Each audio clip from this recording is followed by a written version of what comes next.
Welcome to the continued podcast adventures of Superhero Speak. But I think many of the people that love this character and that love superheroes in general have used these stories as inspiration to say, you know what, I'm going to do something good in the world. I'm going to make a difference like my hero when I was a kid. That is my fondest memory of it, because when you're doing comic books, you want them to affect people. Right. You want people to care. You want to strike emotions. And I knew that Clone Saga was striking a lot of emotions. Can you imagine Pulp Fiction starring Goofy and Mickey Mouse? I can totally imagine that. I'm sure somebody's written that one too. Quarter pounder with cheese and France, Mickey. What? Royale with cheese, Mickey. Yeah. I can totally.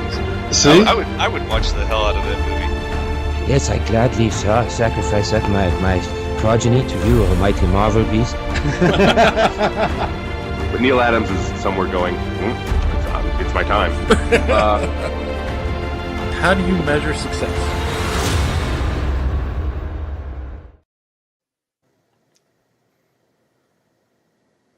Dave forgot to mute himself, so I'll welcome you to Superhero Speak, the podcast where... I am so sorry. Hey, everyone. Welcome to Superhero Speak. I'm your host, Dave. And John. JD. Oh, my goodness. Or as Dave has called himself, at Superhero Speak. I'll be ready next time. That's, the second time we've done that in the last month? I mean... That happens. I was doing stuff before we started, and I didn't realize I was muted. JD, you've got a new setup. Randy's already on my butt. What Randy does, man. Yeah, I do. I got a new setup this week. Yeah, you look much better than my black void in the background. Well, I was debating actually getting some of those because truth be told, a little midlife crisis situation. Wanted to surround myself with some positivity. So that's kind of been the impetus for a new setup. And plus, I'm tired of looking like crap in the background. So I'm trying to play with stuff, trying to do some different things. So cool. Yeah. Got a nice mic and all that. Well, the mic is the same. Yeah. But the backgrounds, I would think about getting one of those podcast lights, background lights like Don has a little bit. So I'm experimenting with looks and stuff tonight. Yeah, I should probably do that too later. This whole show is one big experiment. So how are you doing then, JD? Well, all right. Can't complain too much. Pretty down this week. I'm going to be next week I'll be in Fargo, North Dakota, doing my annual Fargo trip for wrestling. So, by the way, I'm missing the show next week. Serving notice. It doesn't matter. Thanks. By the by, I do this every year, so this shouldn't come as a surprise. I need a haircut, as I'm looking at myself right now. So tomorrow I'm going to be getting a haircut. Other than that, pretty low key week. Then just some reading. How about you? Oh, what? Did you do anything for the 4th? We went to IKEA, and I bought bookshelves. Oh, well, there you go. I spent yesterday building IKEA bookshelves. Don't let anybody knock IKEA, man. Those Swedes know what they're doing. And it's actually surprisingly good furniture. Yeah. They don't need a space program. They figured it out. They're like, if they wanted to have a space program, they give you a box like this big, and they'd be able to put that rocket together, and it will go up in space. If you put any pressure in the wrong direction, the ship will completely fall apart. But other than that, it'd be just fine. But then we kind of did fireworks at Disney. So we were all kind of like, I think we're good with fireworks this year. Yeah. So, yeah. John, how about you? Sorry. Well, my brain is full of Indiana Jones more than it has been in the last 30 years, apparently, because in 1 week, I have seen the new Indiana Jones movie, read a script for another Indiana Jones movie, which technically was the one I just saw, and then I rewatched. Yeah, and then there's the other Indiana Jones movie that I watched, which was the new one. So, yeah, I like my brain is burned out. I've read another 5 light novels on top of that. It took me about 4 hours to read the whole script while taking a few notes. And just working. Didn't do anything for July 4th except veg because my job is hard. And I needed a mental break before I had a mental break. So yeah, that's about it. How about you, Dave? I'm all right. Uneventful kind of week. Uneventful 4th. I had a barbecue at my girlfriend's the day before we did go up to Lancaster. And I was told to mention that I bought shorts because I don't normally wear shorts. Short shorts? Not short shorts. No. I don't like short shorts. You should. Men wear tights, man. Tights. And then I'm so glad JD knows that too. Oh, come on, man, Mel Brooks. But I mean, right? Yeah, I know. But it was funny because she's like, well, if you're gonna wear shorts, you have to wear short socks, like the no-show socks. And I'm like, what? And apparently that's a thing. No-show socks suck because they always get scrunched down into the shoe. Yeah, like that. Wait a minute. You're not talking like socks like this, right? Yeah, I can't do that. I'm not flexible enough. Yeah, that bit went way easier in my head than it actually went in execution. Yeah, there you go. Oh, I got more like JD's where it just goes around your ankle and. I think our show just made it onto WikiFeet. Okay, so superherosocks.com. So yeah, no. The ones that don't show when you're wearing shoes. For me, they always just after a little bit they get sucked into the shoe, and then I'm wearing a sock over half my foot, and it doesn't work. I've never had anything. I need something around my ankle to anchor it. Drew says I turned on Raiders to fall asleep to hell with you, sir. By the time he gets to the plane, I was wide awake and watched the whole thing. Dude, Raiders of the Lost Ark is a perfect action film, and I will hear no ill spoken upon it. So I got to ask you guys. Oh, Dave, did we do Dave already? Dave, how are you? No, well, and then I did go and get some socks like those. Oh yeah, socks. I'm good. But yeah, that was my excitement for the week. We had a little barbecue. I went home before it was dark enough for fireworks, and that's it. Just pretty low key. You guys both went to fireworks? No, I didn't go to fireworks. I didn't go to fireworks. Okay. Neither one of us went. We did the opposite, actually. Neither one of us went to fireworks. Yeah. See, I saw fireworks, but that's because the Amish, set them off in the back 40. The Amish can do fireworks? No, but they do. Oh, okay. And then the kids, because it's literally 40 acres of corn behind me. The local kids will bring the fireworks there too because they can easily get lost after the cops try to find them. I mean, John knows there's a park right across the street, basically from my house. Oh, they set them off there. They were setting them off Monday night and Tuesday night and Wednesday night because the 5th of July is a holiday as well. Apparently. I live in hillbilly town, so I mean these hillbillies love blowing off their fireworks, man. So I never have to pay for fireworks again if I wanted to, right? Because my neighbors are like, hey, blow stuff up.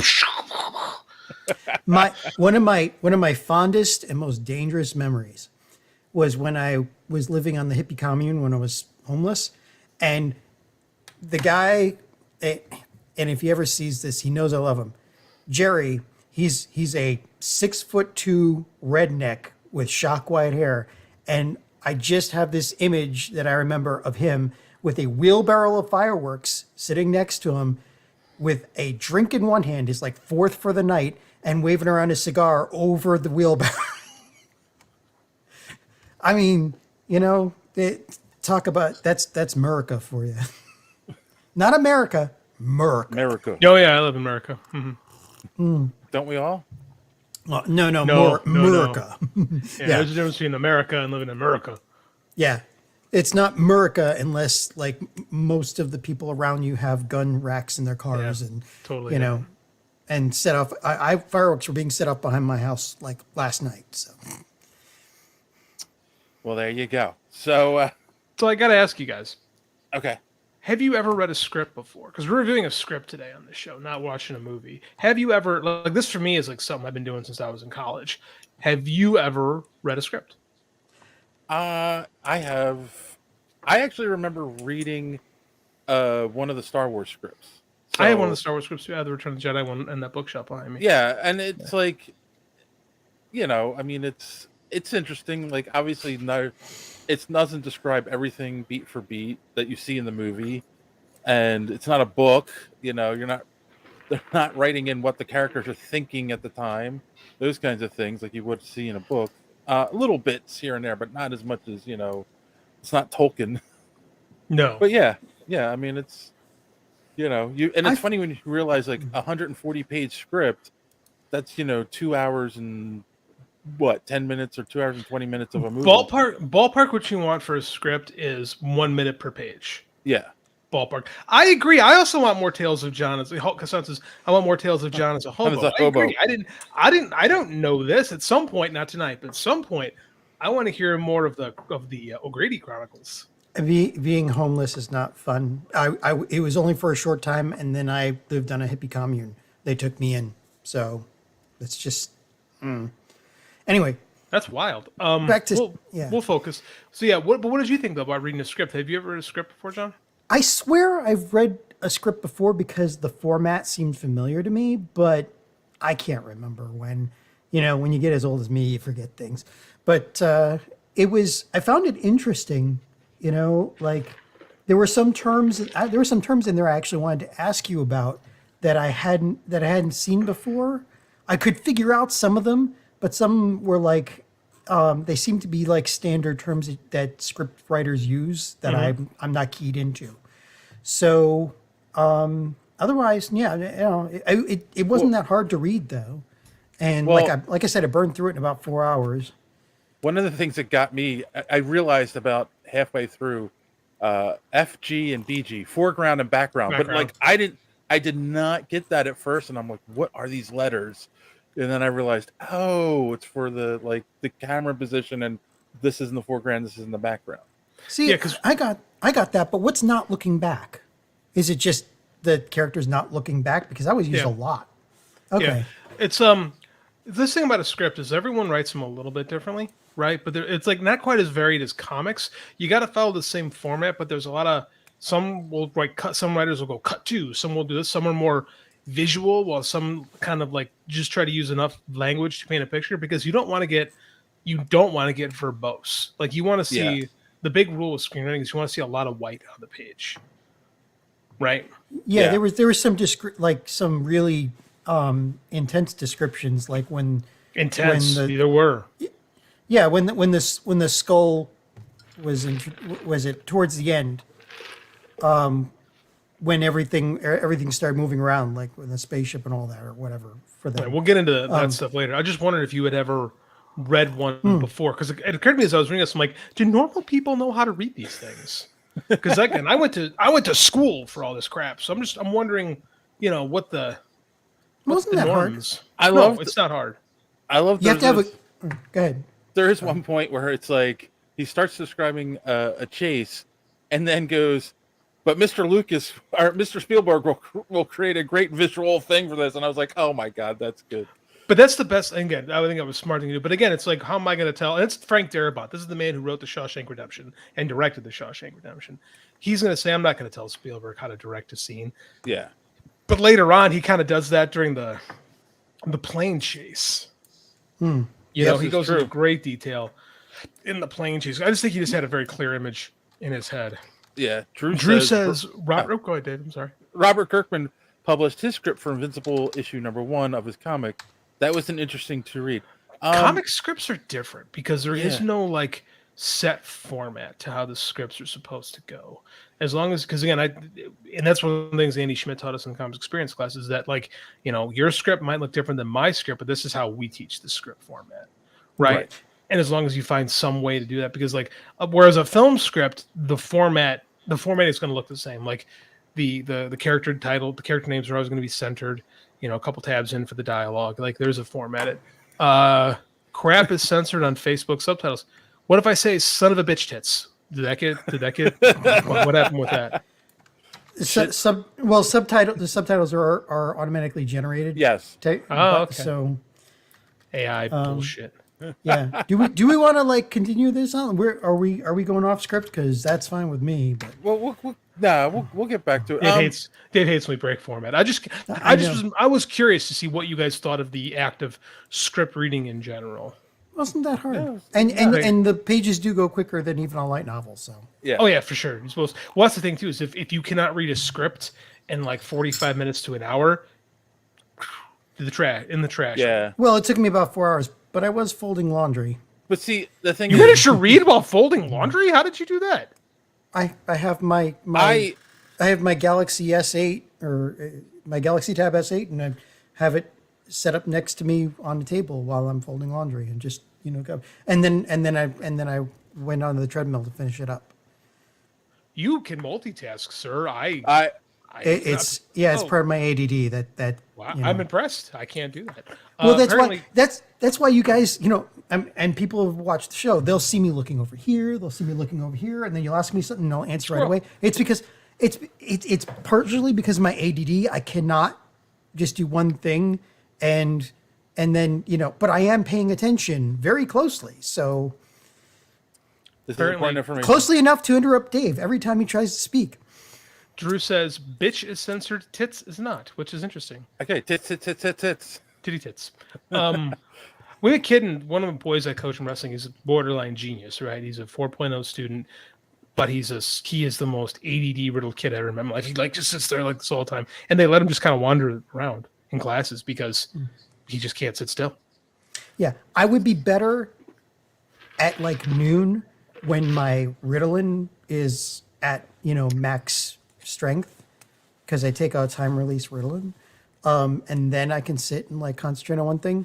But otherwise, my brain is, I don't know. It's just that's the way ADD is, And I feel for that kid, because it is hard, because people think that you're not paying attention, when it's not that you're not paying attention. It's that you're paying attention to 3 different things and you're doing it effectively.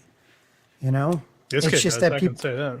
Yeah, it's just that people he probably doesn't meet your he probably doesn't look directly at your eyes a lot. He's probably he's probably always looking past you or down or something. That's because his brain is working on too many different things, and he's not, he's engaged. He's just not showing it as a normal person would. Speaking of that, being engaged, did you watch this week's Secret Invasion? I know you're not watching it at all, JD. I didn't get to it. Okay. I had to. Somebody gave me this freaking script to write today, to read. So I had to make sure that was done before, Fair. All right. About 15 minutes ago. Just curious, since JD's not going to be here next week, maybe we'll get a ghost who's watching it. We can actually talk about it. You can talk about it with me. I'm just not going to pay attention, like John says. Well, he hasn't seen this week's either, so it doesn't matter. Well, fair. So, yeah. All right, guys. Well, you know what that means. Now we can just continue talking about the script. Now we don't it's need time for some social media madness. Mother puss bucket. Kassan says Secret Invasion is a letdown. I'll drink to that. And yeah, it is. From what I've heard, it's starting to. It's not really taking off like it should. So. I don't want to say I told you so, but I'm going to say I told you so. All right. So last week we did talk about what you call it, the comic conventions. Are they coming to an end because of all the major, not all, but most of the major studios pulled out of San Diego Comic-Con this year? To which, first off, over on the YouTubes, our good friend Randy Savage said, conventions existed before the invasion of studios and their movie releases. I am sure they will be here if the studios leave. I mean, you can still show trailers and Hall H, just a star present them. But they'll be different, though. They want to, though. Right. I think that's the thing, is they don't want to do it anymore. It's not a matter of can, right? Right. The studios. And I think we said it before, I think it's going to be a cycle. It'll come back. Yeah, I agree. Over on the tweets, we had the common folk say all of the main cons are live action advertisements with a bunch of NPC cosplayers. Small shows with local dealers and good deals are the way to go. Yeah, but in something as big as like the New York Comic-Con or the San Diego Comic-Con, you're not like local dealers. Like no, right? That's right. But that's his point. Like, they're not really comic book conventions anymore. They are just they've grown to just being advertisements for movies and stuff. But that's been like that for a long time. Yeah, I know. And go ahead. And then no, it's just they could have more comic books, yeah, But just comic books isn't going to be enough of a draw for these big ones like Emerald City Comic Con, San Diego Comic Con. There's another one up northwest that I can't remember, but like it's not going to, or Awesome Con in DC. It's not going to be enough for these guys to survive because they can't survive off of people just coming for the comic books. I think there's still going to be people who there's going to be still celebrities showing up to sign autographs, and that is one of the things people love. Comic Palooza is about as big. Texas Con, yeah, that's. That sounds like another one, or like Awesome Con, where it's not big, but it's big. And Dragon Con, yeah. Well, yeah, Dragon Con is something different. Yeah, that's got games and stuff. Like the game shows are doing really well.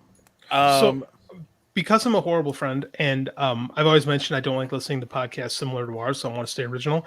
I did listen to Cult 45 for the first time because the commercials finally sold me, and they did Temple of Doom. I had to listen to it. And I messaged Randy this. It is absolutely 100% hilarious.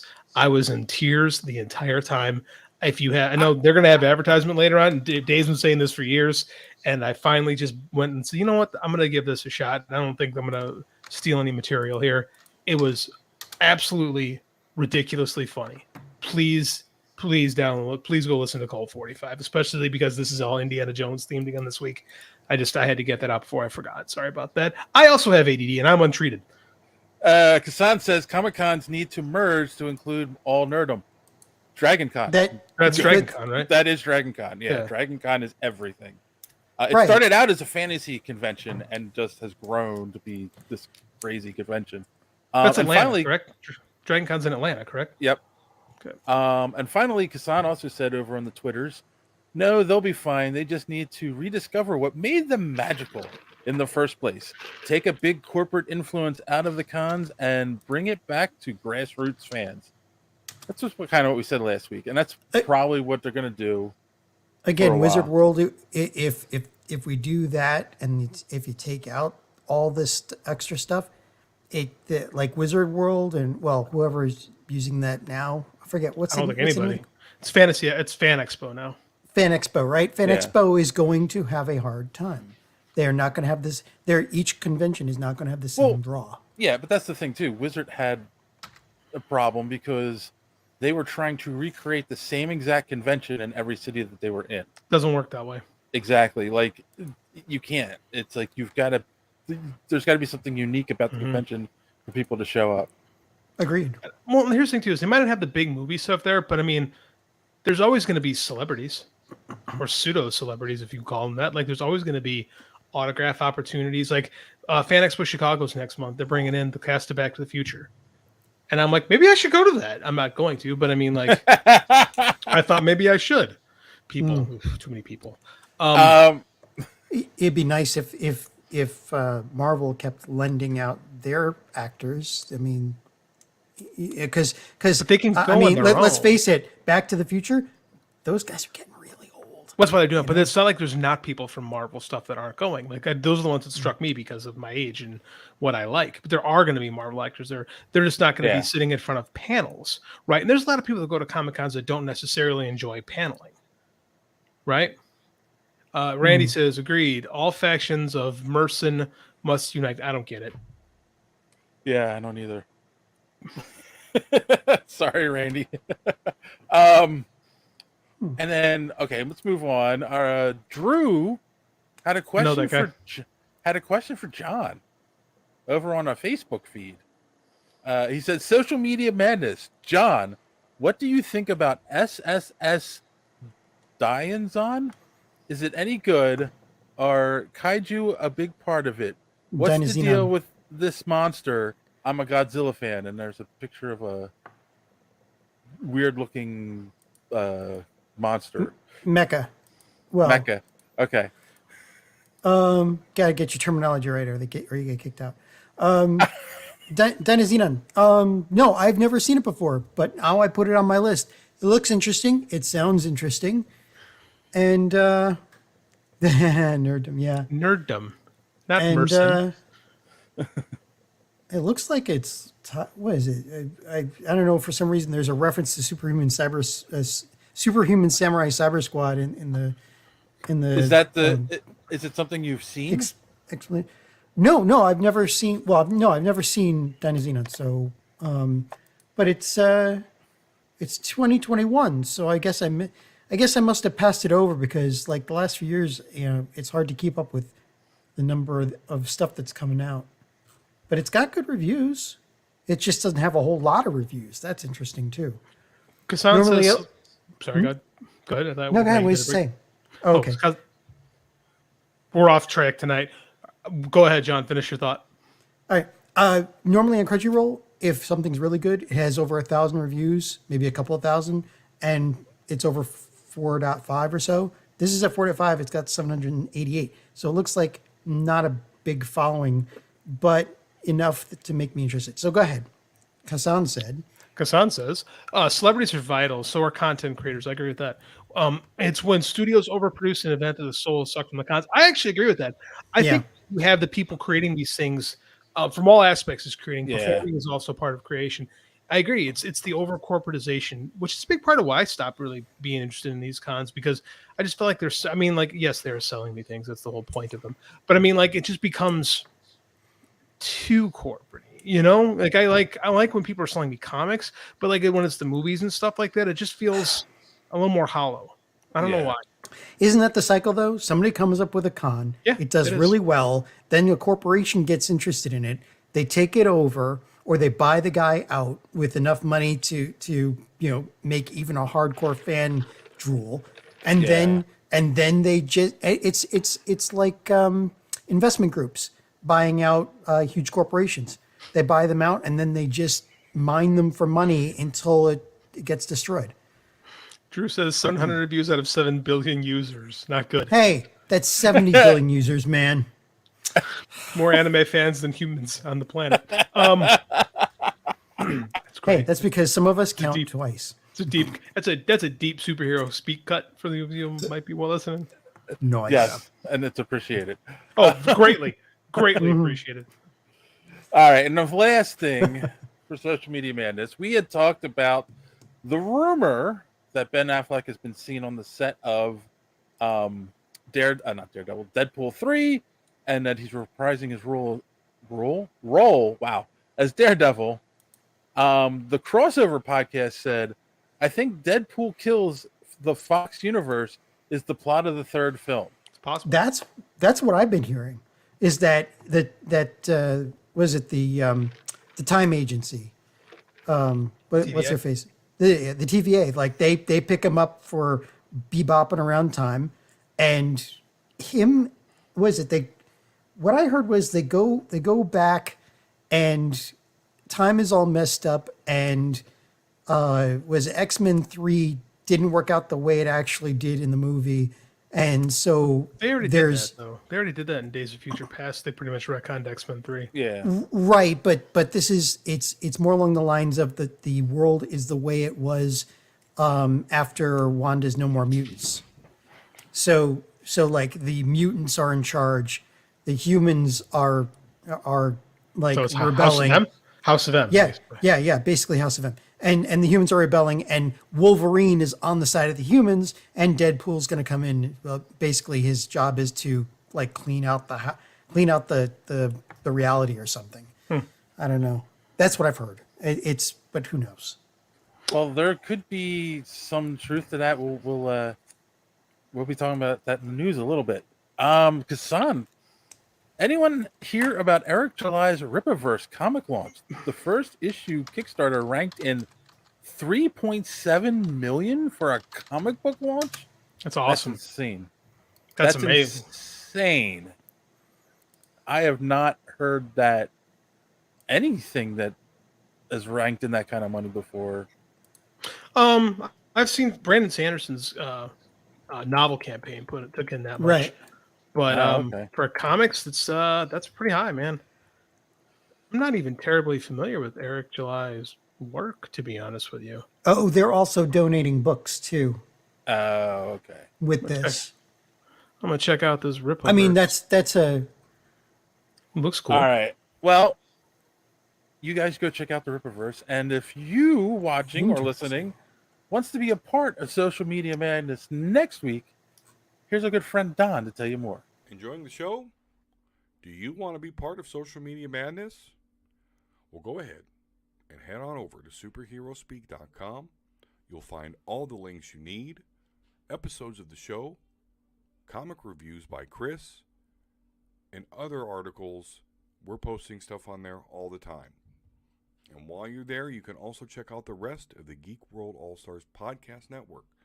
Include great shows like the Pop Prison Power podcast, Colt 45, baby, So Wizard podcast, Fans on Patrol, the Gorilla Brain podcast, and of course, Superhero Speak. Hashtag GW All-Stars, and you're not going to be disappointed. So, make sure that you are commenting on our Twitter articles. Could be a poignant comment, could be a stupid one. Either way, gives you a chance for Dave to possibly mispronounce your Twitter handle. All right, well, I've rambled on enough. Let's head back to Dave and the gents on Superhero Speak. Don't forget to check out the Omega Level Nerds podcast, available on YouTube and wherever podcasts are available. And I think I did a good job of not mispronouncing names this week. You've been good. What were you going to say, John? Yeah, John's got a thought. Yeah, no, we'll talk about this after. Yeah. Okay. All right. I'm scared. So I'm going to go. I'm so scared I got to change my shorts. So what we're going to do is take a quick commercial. Salute him first. We're going to take a quick commercial break, and I'll be right back with some clean shorts. Some podcasts are like this. The bodies of 3 hikers were all empty, and their organs were laid out like a Sunday dinner.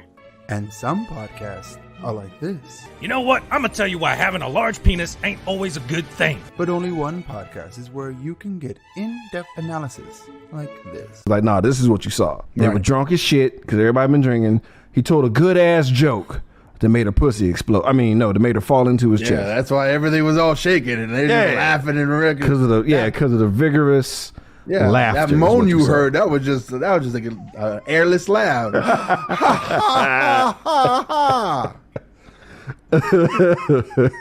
When he said he was about to come, he meant like with another joke. Yeah, he's about to come up with another joke. So he's about to bust his gut. I'm about to bust a gut. You are now listening to Colt 45. This is Beat 'em Down. And I'm Random Randy Savage. Find us on all your podcatching apps like Podbean or Spotify. And follow us on Twitter, Instagram, and Facebook. Or just go to www.cult45podcast.com. Also, check out our YouTube for that sweet, sweet video content. Colt 45, the only podcast that puts hair on your chest. Hilarious show. It's absolutely hilarious show. It's good to have clean pants on now. All right.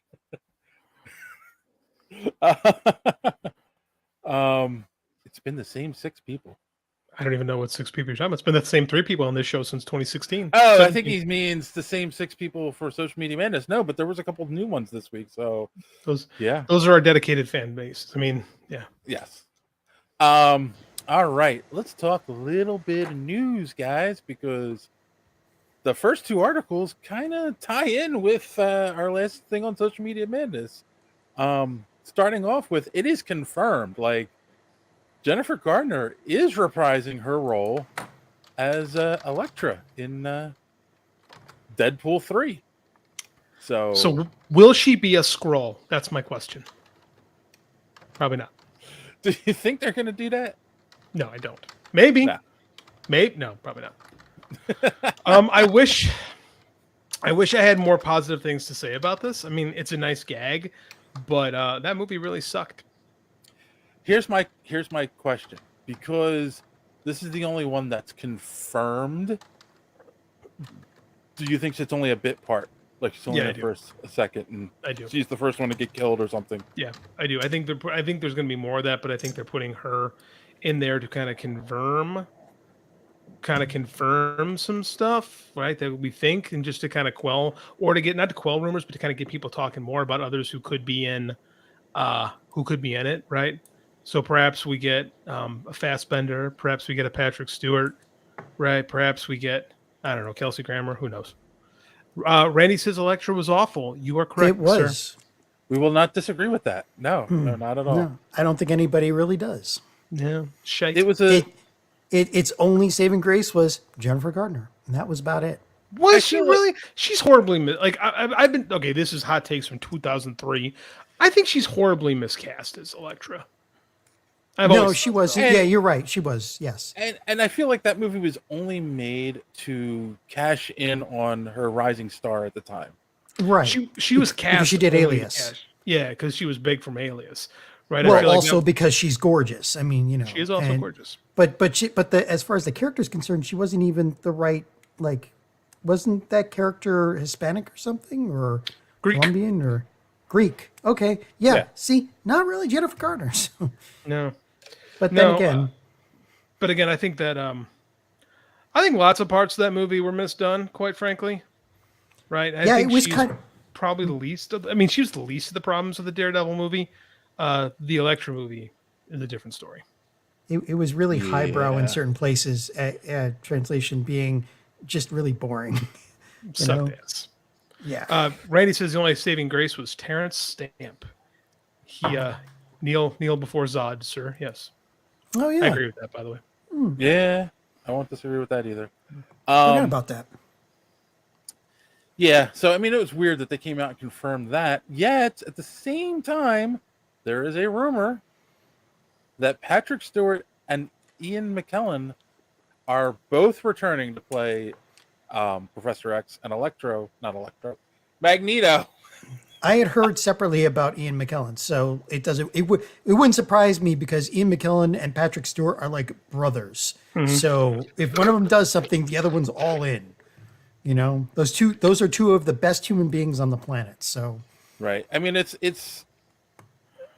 building more and more. These are coming out more and more. Like this person's been spotted on set.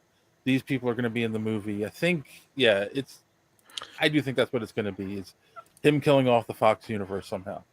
I think they're doing a good job hyping it, right? I think people are. I think they're more excited for this movie than any Fox movie we've had in a while. Like I don't even know if the pre-release buzz for Logan was quite like this. I think people are really excited to see what Ryan Reynolds and Hugh Jackman are going to do.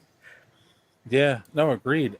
Definitely. Like it wasn't like everyone wanted to see a rated R Wolverine movie, and they liked the idea of Logan, Old Man Wolverine, but it was like it wasn't buzz like we're getting with this movie.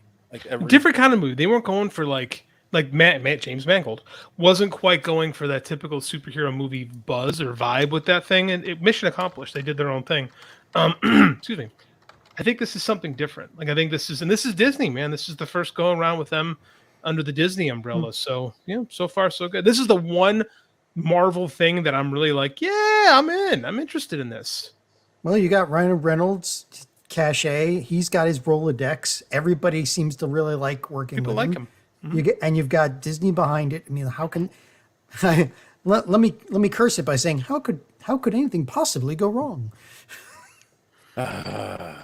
Really? Man, introducing Star Wars. Dude, I could say that 100 times. You still wouldn't get anything close to what DC is right now. Correct. We don't even know what DC is right now. No, we don't. DC doesn't know what it is right now. Did you see the new Superman cartoon, by the way, John? I did. I caught two. I got tired of reading for a second while I was folding laundry, so I turned it on. I realized 2 episodes were dropped, so I watched both of them. Yeah. What'd you think? It's a different take on his powers and how they work. It's a different take on the mythology. They're starting off much younger, although he's the most buff, like 19-year-old or whatever they are. College football players that are pretty buff. True. But yeah, no, I kind of like it. You know, I gotta watch it. I It's didn't interesting. realize it had dropped already. I haven't watched it either. The only reason I knew about it, I'd told you guys, I think we announced it here, that it existed. And then I was looking around at YouTube for a break from the reading, and I saw that the full episode is for free on YouTube. So you can look at YouTube and get the first. Let me put it this way: I'm not. It's maybe free with YouTube. Was it premium? Premium. right? Yeah. I have premium and it came up for free. Maybe it's on YouTube for free. I'm sure somebody out there has like copied it up there, but otherwise it's on what is it? It's on Max, right? Yeah, it's on Max. So it's on Max, not HBO Max, not anymore. Had to uninstall that. That's today not and a install thing. Max. Right. That's not a never thing. happened. Oh, HBO. That's too highbrow. Wait, you have to switch your app now? Yeah. You have to uninstall HBO Max and install the Max app. That's stupid. Yes. Yep. Oh yeah, and Randy says Adult Swim is giving the first two. Yeah, I heard. I think they're gonna have the whole show, aren't they? I feel like they're really pushing this show, so I don't blame them. Like, why wouldn't you? Yeah. well, it looks good. The first 2 episodes were enough to get me in. Like, it's done pretty well. It's got kind of a Bruce Timm vibe to it, which is not bad at all. But it's got, like I said, it's got its own take on the mythology and all that. But it's not a bad take. I like it. Like I said, I forgot about it. I saw a couple comments today from people, and everyone who's watched it so far says it's good. So watch it. Yeah. All right. Speaking of people that are showing up on sets unexpectedly, Joey's here. Joey says, "Pull that up, Dave." Joey says, "So Wizard Podcast says the show is fantastic." That's good. I take his word for it.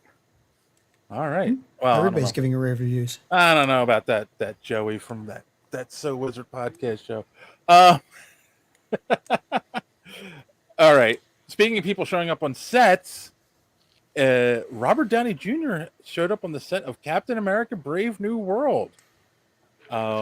They said that he showed up and he was driving around some fancy cars with some of the cast and crew members, and they don't know why. Like, what they're saying is they don't know why he showed up, and apparently they're also saying he showed up after the filming was done. So I don't know. This is a weird He could one. be just trolling us. I think he's probably or he's visiting. Right. I mean, these are people he worked with for over a decade. I mean, like, I was about to say, besides Anthony Mackie, who would he be showing up? Unless he wanted to meet Harrison Ford. I don't think he's ever worked with him. I don't know. But if it's the same crew, I mean, it's the Russos and stuff, right? Oh, hey, Astro just joined us. Hey, Astro. Yeah. So I have a question though. Wait, Randy says RDJ got bored and wanted to shake things up. I wonder. That'll do it. That probably launched 1,000 conspiracy theories about it, if he's in the movie or not. I want to ask though, like, A, would you be upset if he came back in some capacity? A, no. And that's B, no, you wouldn't mind? Nope. B, bring him back. how could you envision them bringing him back in a way that makes sense and would work for the MCU? We live in a time of the TVA. It doesn't matter. Like, you could bring him in from any number of alternate universes. Yeah. Skrulls. Right. The Skrull died? It was a Skrull that died? No, this is a Skrull, TVA, clone. I don't care. Give me some personality in these Marvel movies again. Like, I just want to like this again. He's coming back for Ironheart as a hologram. That is true. Is that confirmed? Because he's a Is hologram Jem in the there? comic. Is Jem there too? That's No, John. no. You're being outrageous. Truly outrageous. Oh my god! In Thank the you. comic, there's a hologram AI of Tony Stark that guides her. So, like, yes, that makes sense, but I don't think it's ever been confirmed if he's actually going to do that or not.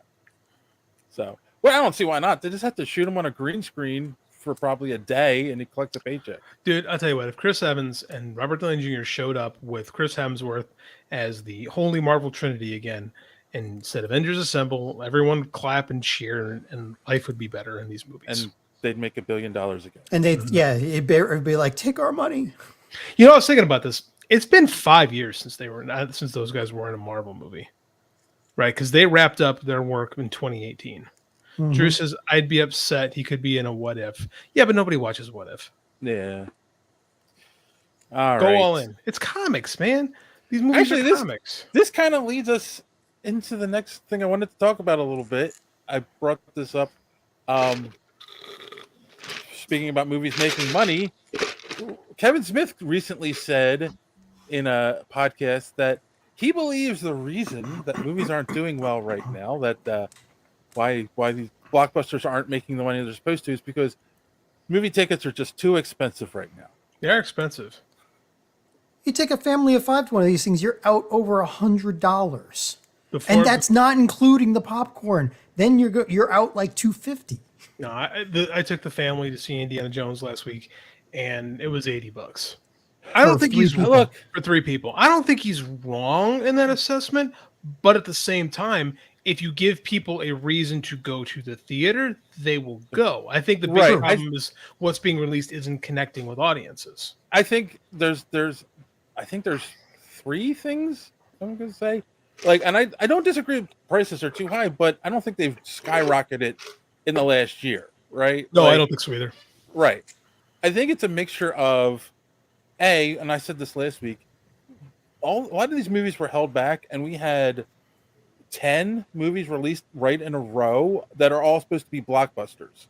There's no breathing room between these movies at all. And I think people were making choices, like, not only because of the prices, but also because, like, they've got lives to live. They can't go to a movie every week, right? And like, yet they still went to Way of Water.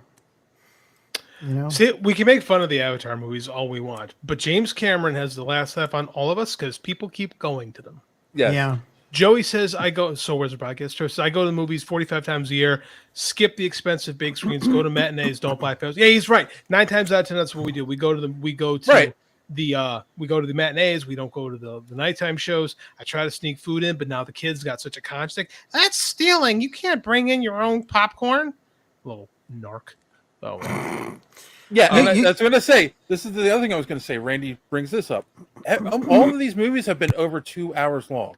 It's tough for people to like commit 2.5 hours. I have a math thing about this too, is now that every movie is over 2 hours, you're also taking away the amount of times it can be played throughout the day, which I think that also hurts the return on some of these things. Every movie now has to be 2.5 hours, and they all need to be edited. And okay, so along those lines then, because of the length of time, you can't show too many showings, right? So what? You get a showing at like 5, which brings you to 8 before you can do the next showing. And people are like, I could go to a showing at 6:30. I could go to a showing to 7:30. I cannot go to a showing at 8:30. It's going to take me until 10 at night because I got work tomorrow. Oh, my wife said that too. My wife was like so mad because we went to I think it was this 5:45 it was a 7 o'clock screening. We didn't leave till 10:45. I was going to say, that's the other thing. Now, this is one of the things that drives me nuts is you sit down for a 5 o'clock movie. They first show you a half-hour commercials. Yeah, the half an hour. Then a half hour. And then you got to put up with Nicole Kidman giving you this weird-ass, isn't movies phenomenal? Don't you love being girl? I'm fucking here! Play the damn movie! And my blood pressure just rises whenever I see her in this stupid AMC commercial. It makes me get all stabby. Yeah, Regal's a little bit better about that, but they still they are still showing. It's not just a half an hour of coming attractions. Yeah, the trailers. Like it's literally like 10 minutes of literal commercials and then trailers. Right. And like you don't need. I could deal with 15 minutes of coming attractions, but not a half an hour. Not on top of that. Drew says, I don't know a single person who saw Avatar 2 and went multiple times. Dude, I don't know anybody that saw Avatar 1 in the theaters. Yet they keep making... I mean, this is like...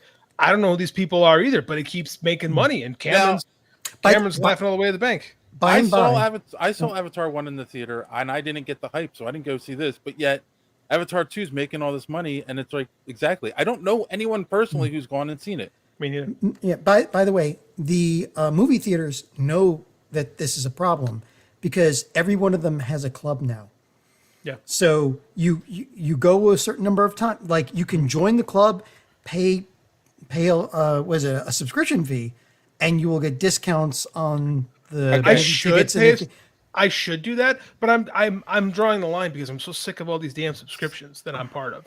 Like I got to draw the line somewhere. Drew's got an interesting theory here. He's like, if it isn't something I feel the visuals will benefit from the big screen, I'll wait to watch at home. You and everybody else. This is why we don't get small movies. This is the other problem, and he Smith kind of mentioned this too, is that everything is going to these streaming platforms so fast now. People aren't being like they're willing to wait. They're willing to wait, and it's true. And it's like, again, if you have 10 blockbuster movies back to back to back to back, you're going to sit there and go, okay, the one I really want to see in the theater is, let's say, Ant-Man, and I can wait for Indiana Jones on streaming, or vice versa. And now that we're talking about this, like I'm remembering more and more. Like I watch a guy on YouTube, Cinema Snob, right? And he goes to, like, his job is going to movies and reviewing them. So he probably goes like 100 times a year, maybe more. Like he'll do like 3 reviews every week at least. Right. And he's talked about the subscriptions and the deals from movie theaters.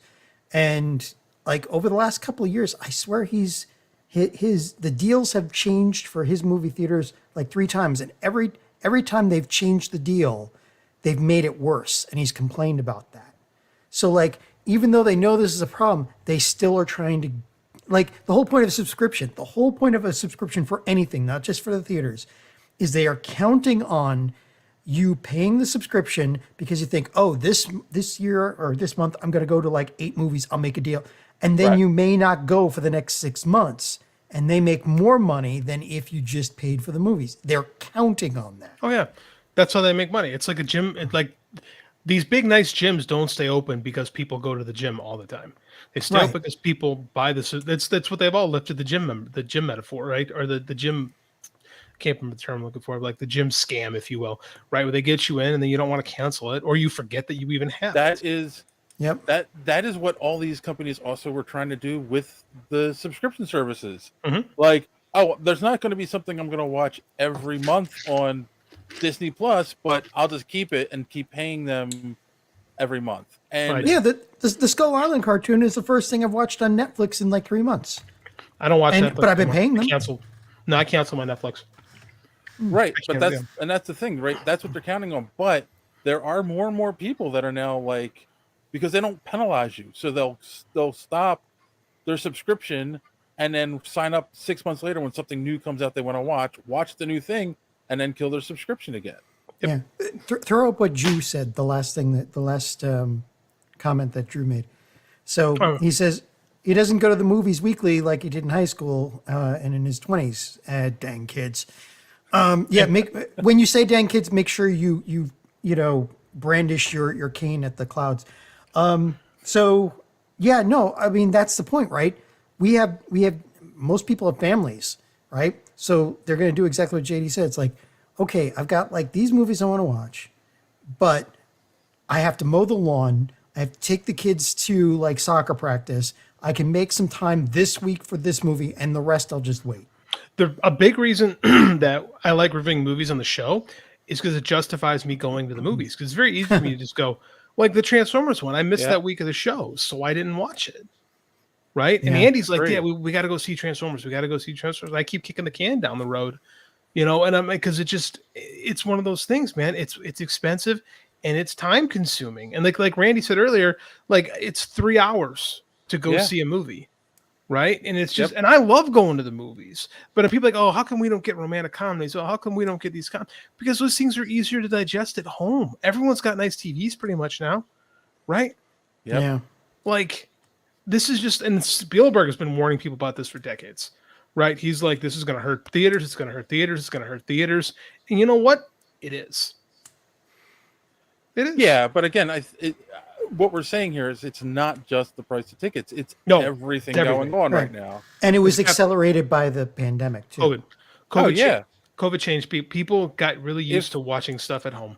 If movies were still coming, like if the pandemic didn't happen, and movies were still coming out regularly since then, we wouldn't be talking about this. Like, but that's a problem too. Is like as we found out, the money for the content creators, that we'll call them, isn't the same as it is at the theater. So that's why they're freaking out about it, because they make most of their money at the box office. Yeah. And we spent a good couple, it only took a year. We spent a year training people and, hey, we'll give you good stuff. We'll give it to you in these streaming services. We'll just give it to you.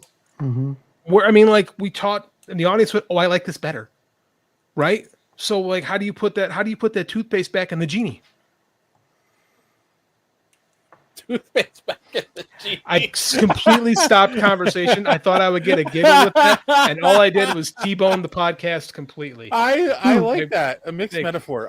If I miss an opening week, I feel better. Theaters. I'm sorry. Go ahead. I got it. If I miss an opening week, I feel it'll be in the theaters. I don't think about it again until streaming. Yeah, I'm the same way. If I don't see it an opening weekend, there's a good chance I'm never going to see it. Kassan says all these issues wouldn't matter if the studios produce good quality content. Streaming has their audience, but certain things are best in theaters if the stuff was good. And you're right, because people went and saw Mario Brothers, which was good. Yes. People went and saw Avatar, which has an audience. It's not me, but I mean, people are going to see it. I was going to say, there are movies that are making money. And not a lot, though. Right. But there are still movies that are making. That's why I feel these arguments, the argument of just the ticket price isn't a valid one, because like people want to see Mario's, people want to install Spider-Man. There are not a lot of new movies out either, right? No, like the ones that have been failing are the ones that are parts of. I was about to say, look at all the movies that are doing real bad. Other than Across the Spider-Verse, they're all sequels or franchise fatigue, man. Said it last week on the show. We have reached complete and total franchise fatigue where people are just tired of seeing the same movies. How did John Wick 4 do? Not terrible. I don't think it performed as well as the other three. But it's already available on streaming. Yeah, because that's how it works now. Mm-hmm. Right. I saw Mario on streaming. I didn't see it in theater. That's on streaming already. Wait, Mario's on streaming. We reviewed it on the show, though. I did not watch that show. I was not on that show. Yeah. Oh, okay. I missed that one. But that's the other thing too, is this idea that 432 million it made. All right, so that's pretty good. Yeah. You said this before. It's also this idea too now, like they've got to do it all in the first weekend, or it doesn't count. It's just like that's ridiculous. Again, if you put a blockbuster out every week, if everything's a blockbuster, nothing's a blockbuster. And that's a corporate view of things. Yeah. It is the same problem that they have on Wall Street, where if you're a corporation and you post a profit for the year, and it's just not what you were told the profit was supposed to be, then projections. It's not about making money; it's about hitting projections. Right, and then your stock tanks because of that. Even though you made money, even though you made even what would be considered a healthy profit, they're going to tank your stock because you didn't make enough. It's all about how much they can screw out of us, basically, and that's what that's what the theaters are trying to do, and that's what they're trying to do with these 4-quadrant vectored targeted movies, and that might work. And that might work in the stock world, but you can't quantify art. They keep trying to do it. They keep trying to say, this is what people want. This is what people want. Right. And you can eat pizza every day, and eventually you can look at that pizza and go, it's going to make me throw up. Tired of pizza. And people are tired of this stuff. Like they need something, I don't know if new, they need something different. Mm. You know what won the box office this week? What? Insidious 2, or Insidious, whatever part it is. Well, that's Insidious. That's got a following. But it's a horror movie, right? Right, the horror movies are what's making money because the budgets are small, and because there aren't a lot of them, They release them sporadically. Like there's a lot of horror stuff. There's a lot of horror franchises, but the horror has always transcended box office trends because they keep it cheap. Yeah, exactly. Keep it cheap, and horror fans like when things aren't perfect, right? Horror fans enjoy when the special effects maybe aren't the best, right? They're the most forgiving, loving, most caring audience when it comes to film, right? Yeah. Yep. They don't care. I mean, and then something like Insidious works, or like Blumhouse, man, they're crushing, and they have been for years now. Like even when Halloween 3, which everyone pretty much went, the last Halloween 3. I think all Halloween 3s are inherently terrible. They all went, oh, it sucked, but you still had 2 before, and they worked really, really well. So, hey, man, I don't know what else to say. Because sounds like there's an obvious truth about the quality movies sucking lately. Indiana Jones sucked. I don't think it sucked, but I won't argue with you for it. Little Mermaid sucked. Didn't see it. Heard that though. Elemental sucked, which is bad because I thought the trailer looked pretty good, but everyone seems to agree Elemental sucked. DC shot itself in the foot with Flash not mattering. Yeah, I agree with that too. Yep. Yeah. Drew says I found some good movies on streaming, but I'm not number one going to pay extra to see them. Unsure, like if I like it, if everything was good in the trailer. Yeah, fair. I feel that. And number two, I can watch more mature movies at home after my kids are asleep. Yeah, I get it. Yeah, that's it too. I get it. Drew also said I thought JD took his son and hyped up Mario because I wasn't going to see it till JD said it. Type and son enjoyed it. I didn't see it. That was not me. Maybe I'm having a butterfly effect moment. A Mandela effect. Mandela effect, butterfly, same thing. No, perhaps this was perhaps I'm a JD from a different universe. I have this. I have the. Oh, that's what the kids call me because I have the goatee now. They said you look like evil JD. Nice. Yeah, and I was like, dude, I like that. Negative universe JD. Maybe you Nega JD. Maybe you let the genie out of the Nega D. There you go. I let the toothpaste out of the genie. All right. Speaking of Mandela effect. Well, real quick, before we continue on. Hey, guy, you got to admit that's a good segue. It was good. Hit the subscribe button. Click that bell for notifications so you won't miss us when we go live every Sunday here on YouTube's. And all right, we are going to take a quick commercial break and be right back with our main topic. Indiana Jones. Always knew someday you'd come walking back through my door.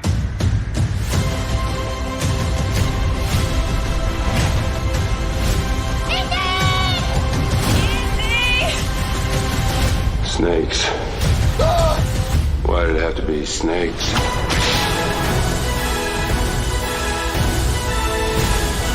X marks the spot. That commercial kicks so much ass. Yeah, God, I still love those movies. By the way, I didn't appreciate he looks so this. young in them. Oh, sorry. He is young. He looks so young in them. That's just sorry. Because he is young in them. I was also going to make comment on how great Karen Allen looks in that shot of her, like that one. I always forget how really pretty Karen Allen was in Raiders of the Lost Ark. She still is. I know she showed up in some of the most gorgeous. Beautiful. Yeah. God. My wife even commented. My wife hits me in the chest. Like, she's still beautiful, and I'm like, yeah, she's still. Yep. All right. Well, we're So talking about Indiana Jones and the City of the Gods. The movie that never. This is an episode now of greatest movies never made.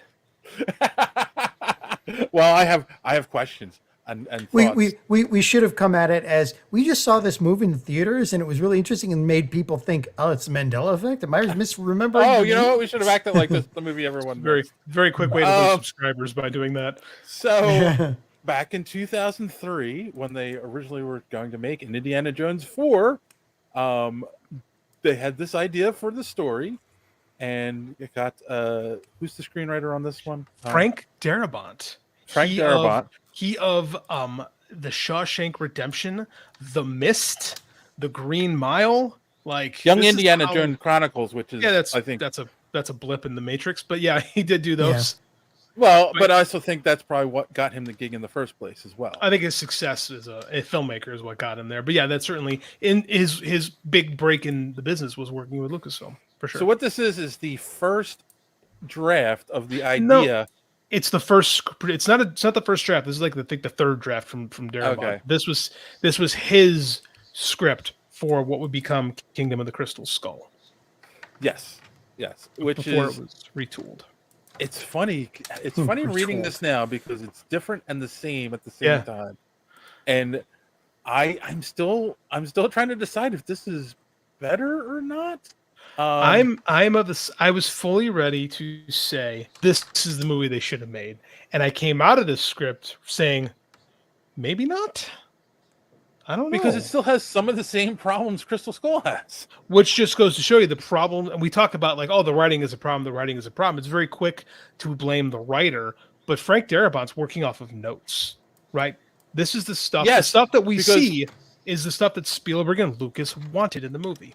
I was going to say, it says story idea Lucas, script Darabont. So this So the Crystal Skulls, everyone, that was George Lucas's idea. You know, the guy who gave us Star Wars said, "Yeah, Indy should be dealing with aliens."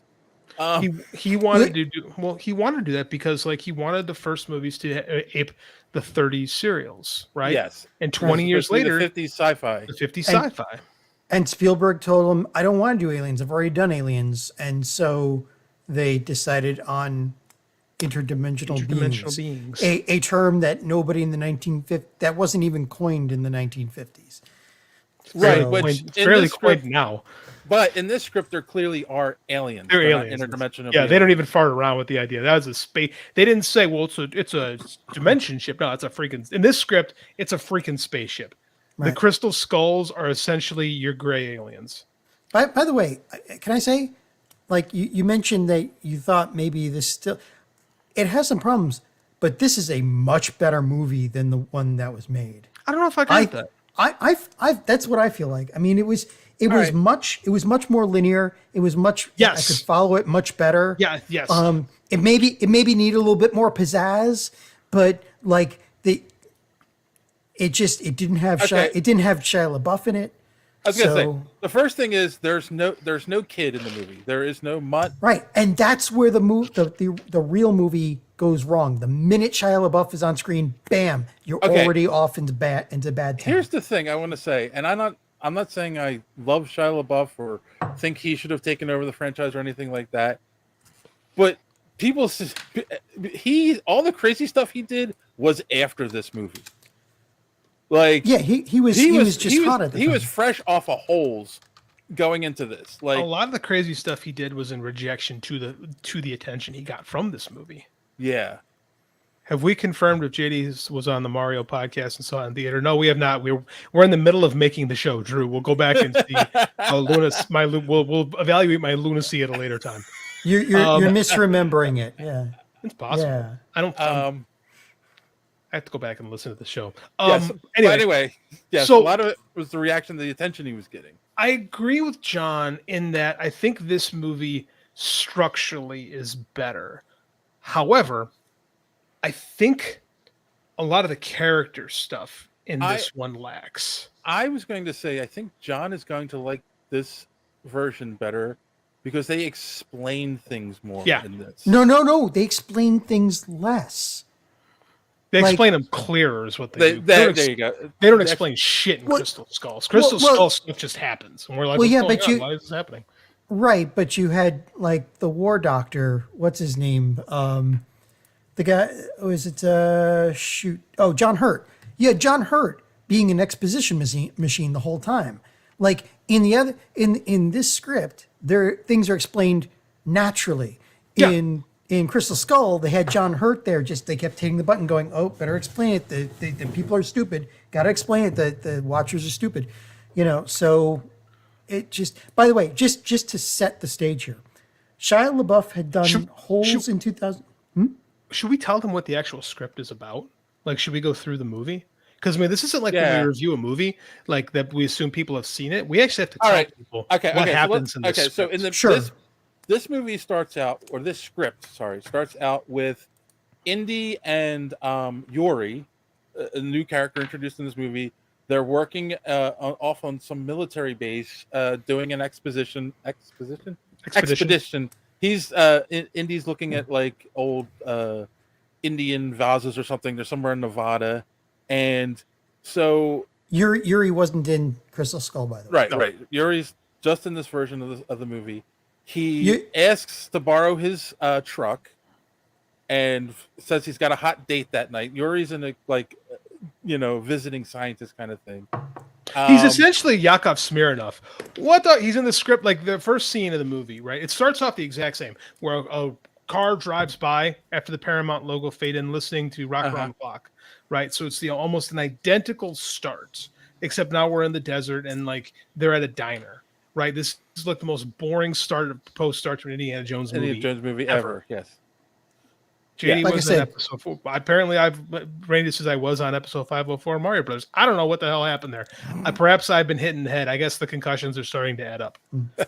Well, like like I said, the beginning could have used a little bit more. Some of the movie could have used more pizzazz. So, Right. yeah. So, but that's just to establish a relationship between Yuri and Indy. Mhm. That's what that scene's for. But you're right. Like, why that's right at the beginning doesn't make sense. He borrows the truck.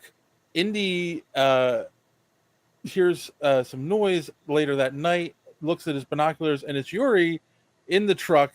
He disguises the truck to look like a military vehicle. They sneak onto the base, and to like steal some stuff from the base, basically, kind of like the warehouse scene in Crystal Skull. There, craziness ensues. There's a chase scene. This time there's like rocket engines that are testing and they're firing, and this is the part where it's like, Spielberg will come up with a really great chase sequence for this. That's literally in the script. Literally has Spielberg will have a great sequence. Here it is. It's on page 12. It says, while the Jeeps hurtle along a parallel or intersecting courses, trying to hem him in, one moment converging, the next being forced to split off in different directions, and then in parentheses, giving Mr. Spielberg the opportunity to stage the most breathtaking, outrageous near misses ever put on film.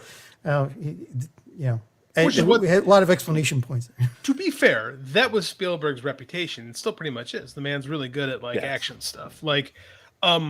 So Yuri essentially evolves into what's Mac. her name? No, the Russian. She evolves. Like the Yuri character leaves Crystal Skull. By the time we make Crystal Skull, right. He becomes the evil Russian woman. He was a combination of Mac and Arena because he was both the Russian and he's the turncoat. Right. So then India's thought. So then they do the same thing. Like there's he's running away from the Russians. The Russians know that he's got something, right? He's got this bowling bag, which has got some artifact in it. We finally have our big escape sequence. It's really long sequence. And then they do the most maligned thing in all the Indiana Jones movies, right? The nuke the fridge. The nuke the fridge. That sequence is in this script. It's the same, right? Which tells you that was probably another Lucas idea. It's George Lucas. Yeah, he escapes in a fridge. And then we still have the same. He gets picked up by like CIA agents who accuse him of possibly being a Russian spy, hinting at the McCarthyism of the time. And then he goes back to the school and he's put on administrative leave, sabbatical, whatever. That all stayed obviously in Crystal Skull. Now instead of Mutt showing up, Indy gets drunk, which I don't know if I feel like that's an Indy thing. Yeah, it felt very out of character. Like, not that Indy wouldn't drink, but it just, the whole sequence, because they play it out where Indy just has like remorse and he's looking at all these artifacts that he's brought to the museum and he's talking to a statue of Marcus Brody. Right. And it's weird. And then the Thin Man shows up, who they set up to be this really cool villain, and he dies 3 minutes later. It's very Boba Fett. Yes. And I was going to say, I like the touch of tying in the other movies in the museum. Yeah. I like that. Like, it feels like they are setting this up to possibly be the last one. So it's like, remember his other adventures before we go on this new adventure. Right. And even a throwback to the very first time we see him with the sandbag, and trying to get the idol. But he got drunk, decided to take all the stuff out of one of the display cases at the school, and that the idol that he stole the first time, it was on a pressure plate in the display case, and he tried to recreate the same. It was pretty good. It's all right. I mean, and then like he's on a run, he almost gets killed. Then the guy who's trying to kill him, or the FBI agent who sent to follow him, dies. He's being chased by the Thin Man. And then he goes back to his house, which I guess he lives with his dad still, and him and his dad have a fight. Well, here's the thing. This is the most important thing, though. The Thin Man, he gets confronted by the FBI agent that was assigned to watch him. And the FBI agent's like, "Look, I'll take you home. You're drunk. I'm not supposed to, but we're all fellow human beings." And he immediately gets shot by the Thin Man, and that's where Jones is. Like, originally he was being told, you don't really have too many friends these days. This is the McCarthy era. Those of you that don't know the McCarthy era in the 1950s, it was hell. because you did anything wrong, somebody could accuse you of being a communist. Yeah. And back then it was like the death. It was a death knell for many actors and musicians and whatever. Right, yeah. So or even people in academia. So like he's already under suspicion, and now the Thin Man kills his handler, and that's like now he's framed. And here's one of the things I just want to say while we're at this point. They handled the fact that they were in the 1950s much more naturally than they did in the Crystal Skull movie, where they just kept hitting you over the freaking head with it. You know, the whole James Dean on the motorcycle with the hat thing with Shia LaBeouf, and the greasers versus the jocks, where they immediately line up. It's like, get them. Yeah, it's like, dude, we know it's the 1950s. Thank you. So counterpoint, like, I think this part of this part of the script really suffers from Indy not having anybody to talk to. Yes. And yeah, I got that. I got that too. Because usually he's playing off of somebody. Right. There's no short round. There's no love interest yet. Like, this script takes about 55 pages till Indy's really interacting with someone. Like, he's very much off on his own. It really, it makes for not a fun movie, to be quite frank. Not a really interesting script to read either. Well, that's the thing too. Right. Because real quick, obviously they write in Henry Jones, so there would have been a Sean Connery cameo in this. Sean Connery wouldn't have done it because he was already retired by this point. Okay, no, this was written in 2003. The same year and Alan Quartermain came out. Right, League of the Extraordinary Gentlemen came out. Yeah, right. Which means they wouldn't have gone into production until 6 months later, until after, and he had already thrown his hands up at that point. So he would not have gotten that. I don't know. He might have. Quite might have come back to this with that material they gave him too, because that scene is not good. I was going to say, but that's the problem, is that there's a cameo here and at the end, and that's all he would have gotten. It's not like he was in the movie. You're right. And it actually, I think it actually hurts their development in Last Crusade. I actually really dislike the scenes with the two of them in it. It doesn't feel like those two to me, right? It didn't read very well. Like, I guess part of the problem with with my read on this is there isn't much to like latch on to Indy for in this movie. Like, he's just kind of, much like other things, like he's kind of thrust into these actions, but he's not like doing anything. Like, at this point in the movie, he's just trying not to be a communist. And it's like the agency of a character just isn't there. And then, he finds out what he's got, and then he goes off gallivanting to Peru to meet his quote unquote contact. Well, that's the whole thing too. And that's where the movie takes off too. Yeah, it gets better at that point. He gets a key and from the Thin Man who gets killed, goes to New York, Grand Central Station. That's where he finds the skull. Goes to this hotel, and a gangster meets him to drop off his plane ticket and his itinerary. And there's a lot of like mechanics. So I'm like, you can just get to the fireworks factory, man. Right. That's what I'm saying. There's a lot of it's like, and then this happened. That's what I'm trying to get. And this, and then this happened, and then this happened, and then this, and it's just like, it's just so much like. It's so much nuts and bolts, man. Well, and none of it is fun. I don't think it's that many nuts and bolts, and it's like a boulder rolling downhill. It's gaining steam as you go. Things start to really happen. But it's not gaining steam. Here's my issue with it. Here's the thing too, right? In the scene in New York, that's why I didn't want to skip over it. He pulls the skull out. He's alone in this hotel room, pulls the skull out, and they start having like a mysticism moment with the skull, like it's sending him messages or whatever. And one of the things with the Indiana Jones movies up until this point is nothing magical happens till the end of the movie. The big reveal of like, oh, there really was some kind of power behind this thing. Right? Most of the time they're fighting over this thing, especially like, Last Crusade and the Ark. They're fighting over this Ark, but not until they open to the end do they know like its power. Right? Like the idea that they're revealing like, oh, the skull has power before anything really happens in the movie is like, I thought that was a weird beat. Am I alone on this? No, I don't think you're wrong. Drew just actually texted, put on Twitter screenshots of me doing the Mario episode. Okay, I literally don't remember it. Clearly, I've been abducted by aliens, and I'm missing time, much like these crystal skulls. The Ark didn't do anything until the end. Right. Like, you know, right. It doesn't. And yes, I remember the 50s very well, you know, like it's like the Shankara Stones. The Shankara Stones don't do anything either until we get to the end of the movie. So I don't think the Holy Grail, like the Indiana Jones movies, typically we don't get magic till the end. Right. You know, and it's no, because there's a couple of things in this script there. I'm like, it just feels out of place for an Indiana Jones movie. Like, to be frank, the movie we got was very out of place for an Indiana. A lot of things, yes, were very out of place for an Indiana Jones movie happens.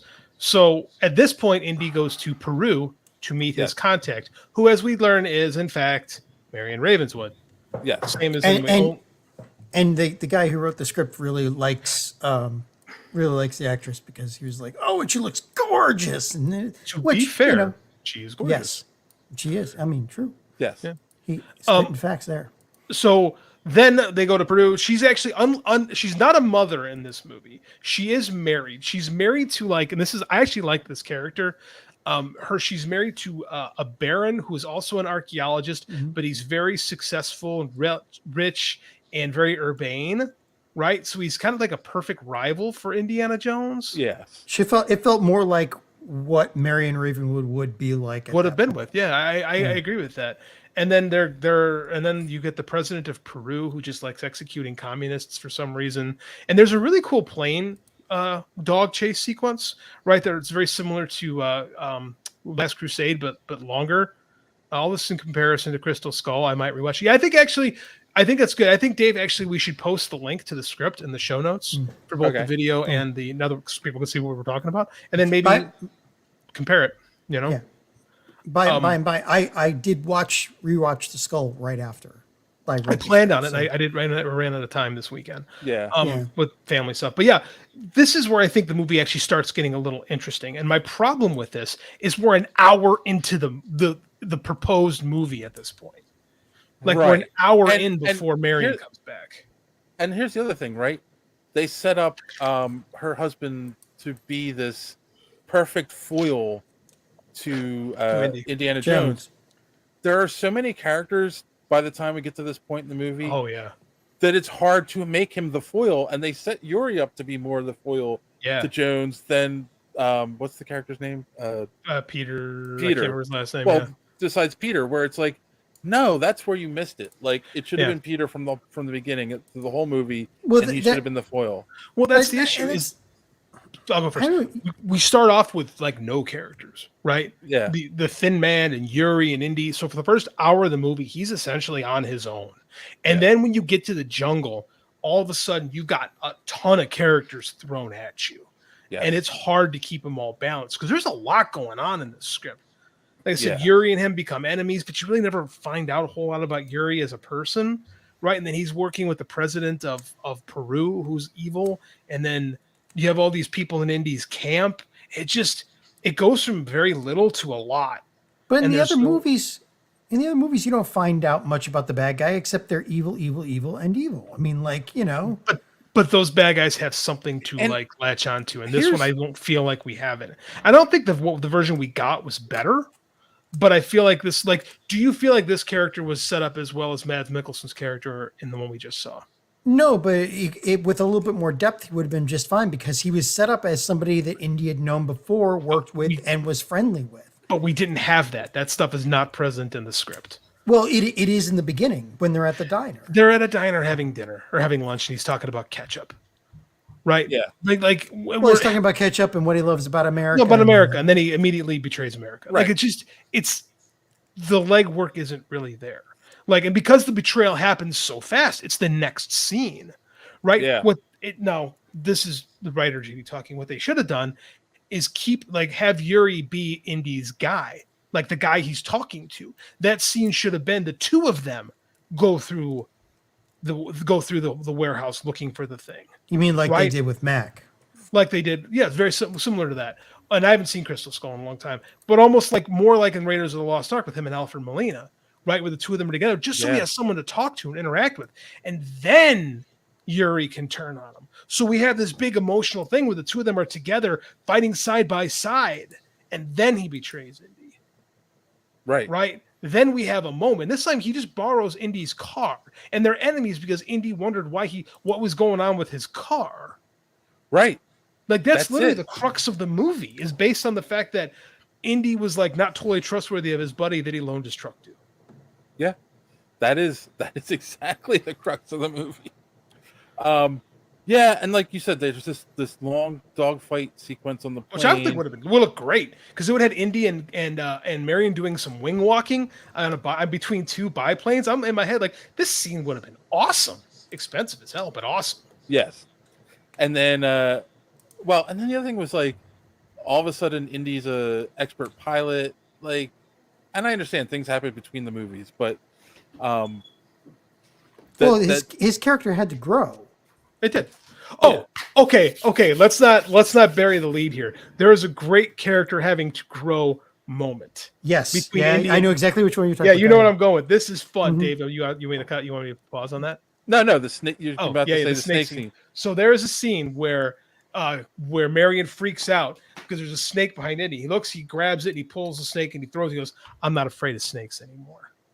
Right, and you're like, "Ooh, character growth moment." Not a page later, there's a gigantic boa constrictor or anaconda. It's essentially the same anaconda that ate John Voight, and it was the exact same thing. This anaconda from the movie Anaconda, swallows Indiana Jones whole, and people are like, "Oh my God!" He climbs up, the snake slithers up a tree, and Indiana Jones literally cuts his way out of the snake. Yes, that would have been. I can't. I'm in my head. And then he reaches back into the snake to get his hat. Right, and then you're missing the punchline. Oh, he's terrified of snakes again. Right, now he's back in his later that night. He's alone in his tent. Pulls the blanket back. There's a tiny snake, and he's little Garcia goes, "Ah!" And so he's back to being. And I cracked up. That was actually one of the best. That was really good, sequences in the script. And in my head, I'm like, this is Anaconda. This is the exact same sequence from Anaconda. But again, cutting himself out of the snake, I think would have been cool. And they also see like a mosquito that's like the size of a Buick or something. Well, and that's good. I'm sorry, I keep interrupting you. Like, no, dude, it's a podcast. That's what we do. That's something like that's something that okay. So like you get into the woods, like you guys said. Suddenly you've got all these foils. You've got Peter, who's Marion's husband. You've got Escalante, the guy, El Presidente. El Presidente, who's acting like as anybody who's been labeled as El Presidente does in your head. And then you've got Yuri, who's the turncoat, friend of, like a frenemy of Indy's. And part of the stuff like they go through is that the closer they get to where the Crystal Skull is, or the Kingdom of the Crystal Skull is, the City of the Gods. The City of the Gods, yes, in this script. The closer they get, the larger the animals become. So, like you said, there's the anaconda that's like 200 feet long. There's it's like a titanoboa from days of past. There's the hummingbirds that are as huge as eagles or hawks. And then the ants, which are supposed to be like 10 inches, 12 inches long or something like that. And I think that works much better than the ant thing they did in the real movie. Because 100%. Ants never would have done that. And the CGI sucked anyway. That's the big problem. They could have made the CGI work, but... Could they in 2006? I think the big problem with that movie is like they wanted to do more than CGI. Because you look at any movie from that era, the CGI has not aged well, right? And they shot that movie in LA, right? They didn't commit like an Indiana Jones movie should have committed. Like, it's really kind of a lazy all over the place. Yeah. Like, it's really kind of a lazy movie when you look back at Kingdom of the Crystal Skull. And like I said, I don't know if this one would have been better, but at least shit's the same, you know? Yeah. I know. I feel like this one better because where did the Russians suddenly just come up with a car that could go through jungle overgrowth like it was like one of the graboids from Tremors, right? Like, I mean, just come on. Like, even if the thing was cutting all the trees down like it was at speed, like 40 miles an hour, you're still going to hit trunks. Just some of the conveniences in the real movie just hit me wrong. And the way they encountered these giant ants in the script was much more natural because army ants do what they did in the script. And would have. I don't know. It was a more interesting introduction as they got closer to the. So we also the city of the gods. We skipped over the version of Oxley in this movie. So Oxley is because he's still annoying. Oxley, played by John Voight, famously in Crystal Skull. John Hurt. John Hurt. I'm sorry. Yeah, John Voight was the guy who got eaten by the anaconda in Anaconda. You're right. You're right. Yes, the war doctor. Right. Oh, all Johns look the same to me. Anyway. Do you say that when you go into the toilet? Oh, I didn't think of that. I made a body joke. But in this version of the script, he is a friend of Henry Jones, right? The other tie-in to his dad, who went on an expedition to find the city of the gods, went missing and disappeared. Well, here he's being kept in a cage by these Russians, because now he has psychic abilities and is able to tell them like where, and he's also telling them where to go to find the. Well, let's be. They found, as it was later explained, they found him in a traveling circus or like, small, and we're still talking in, what is it, Peru? Where is this? Peru. Right. So they found him, where they were just showing him off as the wild man of the city of the gods, and they were, keeping him in pits with feces and all that. So he was crazy. He's mad, completely mad, to the point of acting like an animal, not a person. And the only thing was that once in a while he'd have a lucid moment and say something that would give them a hint as to where the city of the gods was. And that's why they kept him in a cage with a tarp over it in the back of one of the trucks. And that's why Peter was doing this, Marion's husband, and Marion didn't know about it. Yeah, that's becomes the crux of the fall of their relationship. Is how he treats Oxley. Unlike the Oxley in the action movie, which was basically like Colonel Kurtz of the Monkeys. Yeah. Right? That's right. Colonel Kurtz of Apocalypse Now. For those of you who aren't familiar with that one, I really hated John Hurt's character in Kingdom of the Crystal Skull when they were doing the George the Jungle vine swing. That was so stupid. Well, that was Shia and that's LaBeouf in the script. Shia LaBeouf did the, but it's still stupid, right? Completely stupid. And like, as bad as the CGI is, it's much harder to do a CGI of a bunch of monkeys swinging along with them. They didn't do that in the script though, did they? Right. No, there's no monkey swinging thing, because that was stupid. Right. It's just Indy chasing him through the trees. But he only went like 2 and then it would have been, and that was it. It would have been better than what we got. I was gonna say, him swinging by Indy on a vine is done as a gag in the script. You can tell. It's a joke. It's like a George of the Jungle style joke, right? Yeah. As opposed to the Heart of the Sea, right? Yes, right. And that fit what Oxley was in that, which was he had been driven completely mad and atavistic by the Crystal Skull. So. Right. Not like I said, Colonel Kurtz of the Monkeys. Right. Let's see. Then they still have the waterfalls after that, but the river scene sounds way better than what we got. I think the action scenes in this movie would have been significantly better than the ones we got. Every single one of them, I'm like, this is better. This is my issues with this movie are all character related and have zero to do with the action. Zero. Yeah. Yeah. Even the chase scene through the museum would have been interesting. Yeah. I think Frank Darabont does a really good job painting a picture, which is what good writing does, with what these action sequences. Action sequences are tough to write. And he does a really great job stringing them together. Right. And then you get to what'd you think of the space sequence, John, when you finally get to when we finally get to the city of the gods? Wait, you mean when he brings the ship, the end. When the ship goes up and all that? Yeah, the whole thing leading up to that. Yeah, that sounded, go ahead, Dave. What were you going to No, you go first. All right, it sounded okay, but it was still like, why do we have, it kind of made sense. A little bit more than the original, the real movie did. But at the end, I kind of felt like, okay, 2 nukes in a row, like in the same movie, like that, and they're going to use that as the explanation. But it was the 50s. But I felt like that was a parallel done on purpose. Like I felt like the first nuke kind of sets up. Like I felt like they bookended. Like I felt like that was done thematically for a purpose. I feel like Spielberg notoriously wanted that shot of Indy with the nuclear bomb, and I felt like that Darabont was trying to justify its existence in there by having the two nuclear bombs bookend each other. I don't know if it was good, but I feel like that's why it was done that way. But what happened before that was much better than what happened. Yeah, I agree. I agree. It also makes the ending work better.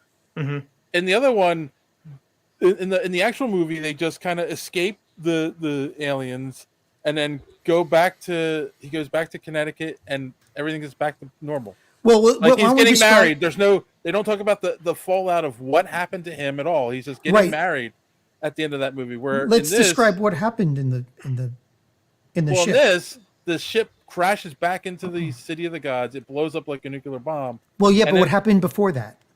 Because that is much better than what was in the Crystal Skull movie. Not much, but it is. I think it's way better. It fits more. There is first off, there's the graphic scene of we talked about there's a lot going on in the second half of this movie. It gets complicated. There's El Presidente and his soldiers, but then there's a group of his soldiers that break off and decide they want the Crystal Skull for themselves. Mm-hmm. They go to the city first. They get the skull and get to the city first. And apparently it drives one of them mad and he decapitates one of the others. Well, they tied all of them to a bunch of barrels of accelerant with a nice, Wile E. Coyote bunch of dynamite sticks. And yes, with a giant, ridiculous, comical fuse. Right. Well, no, actually, the description is like a normal fuse that they use now. Yeah, but remote detonators weren't a thing in the 50s. I'm pretty sure they were. Yeah, but anyway, so the thing is that so they're was it? Oh, God, it does get a little confusing. So Yuri gets tied up with them. Peter is saying he's going to kill everybody. Then he gets turned on. And now Peter's tied to the thing, and Marion's between Indy and Yuri, Indy and Peter, and there's that dynamic going on. And then the three guys who decided, we like money, we're going to take money. Who cares about this psychic stuff that Yuri is thinking about? We just want the money. So they do what Dave said is they trounce off. Indy manages to get them out of as Oxley comes in and bites through the rope to let them out. And then they come up as they try to go in to the place. They come across the three who one's head exploded. The other is completely electrocuted. And the last one is holding up the head of the one whose head. Right. Holding up the head of the one that has you just tried to explain that whole cave sequence, and it shows how convoluted this movie gets. Super convoluted, super goofy. Well, it kind of goofy because they're trying to play off the fact that Peter and Indy at that point are showing their feelings about Marion. They're playing up the whole but again, love triangle thing. That whole love triangle would have worked better if it was shown throughout the whole movie. Well, they were showing. No. They introduced it an hour in. Well, as soon as Marion was in, yes. That's the problem. It takes too long to get to the fireworks factory. I get that. If they had introduced Marion earlier, like you said, Indy would have had somebody to talk to the whole time. That would have solved a lot of the problems that you have with the script, I think. Or like I said, they don't do Yuri's heel turn to later on until after we establish. You solve a lot of these problems with. Instead of Mutt showing up at the college to kick things off, you have Marion show up at the college to kick things off, saying, "Help me find my husband" or something like that. So here's what. Okay, I mentioned this before. What if we don't have Yuri turning on Indy quite yet?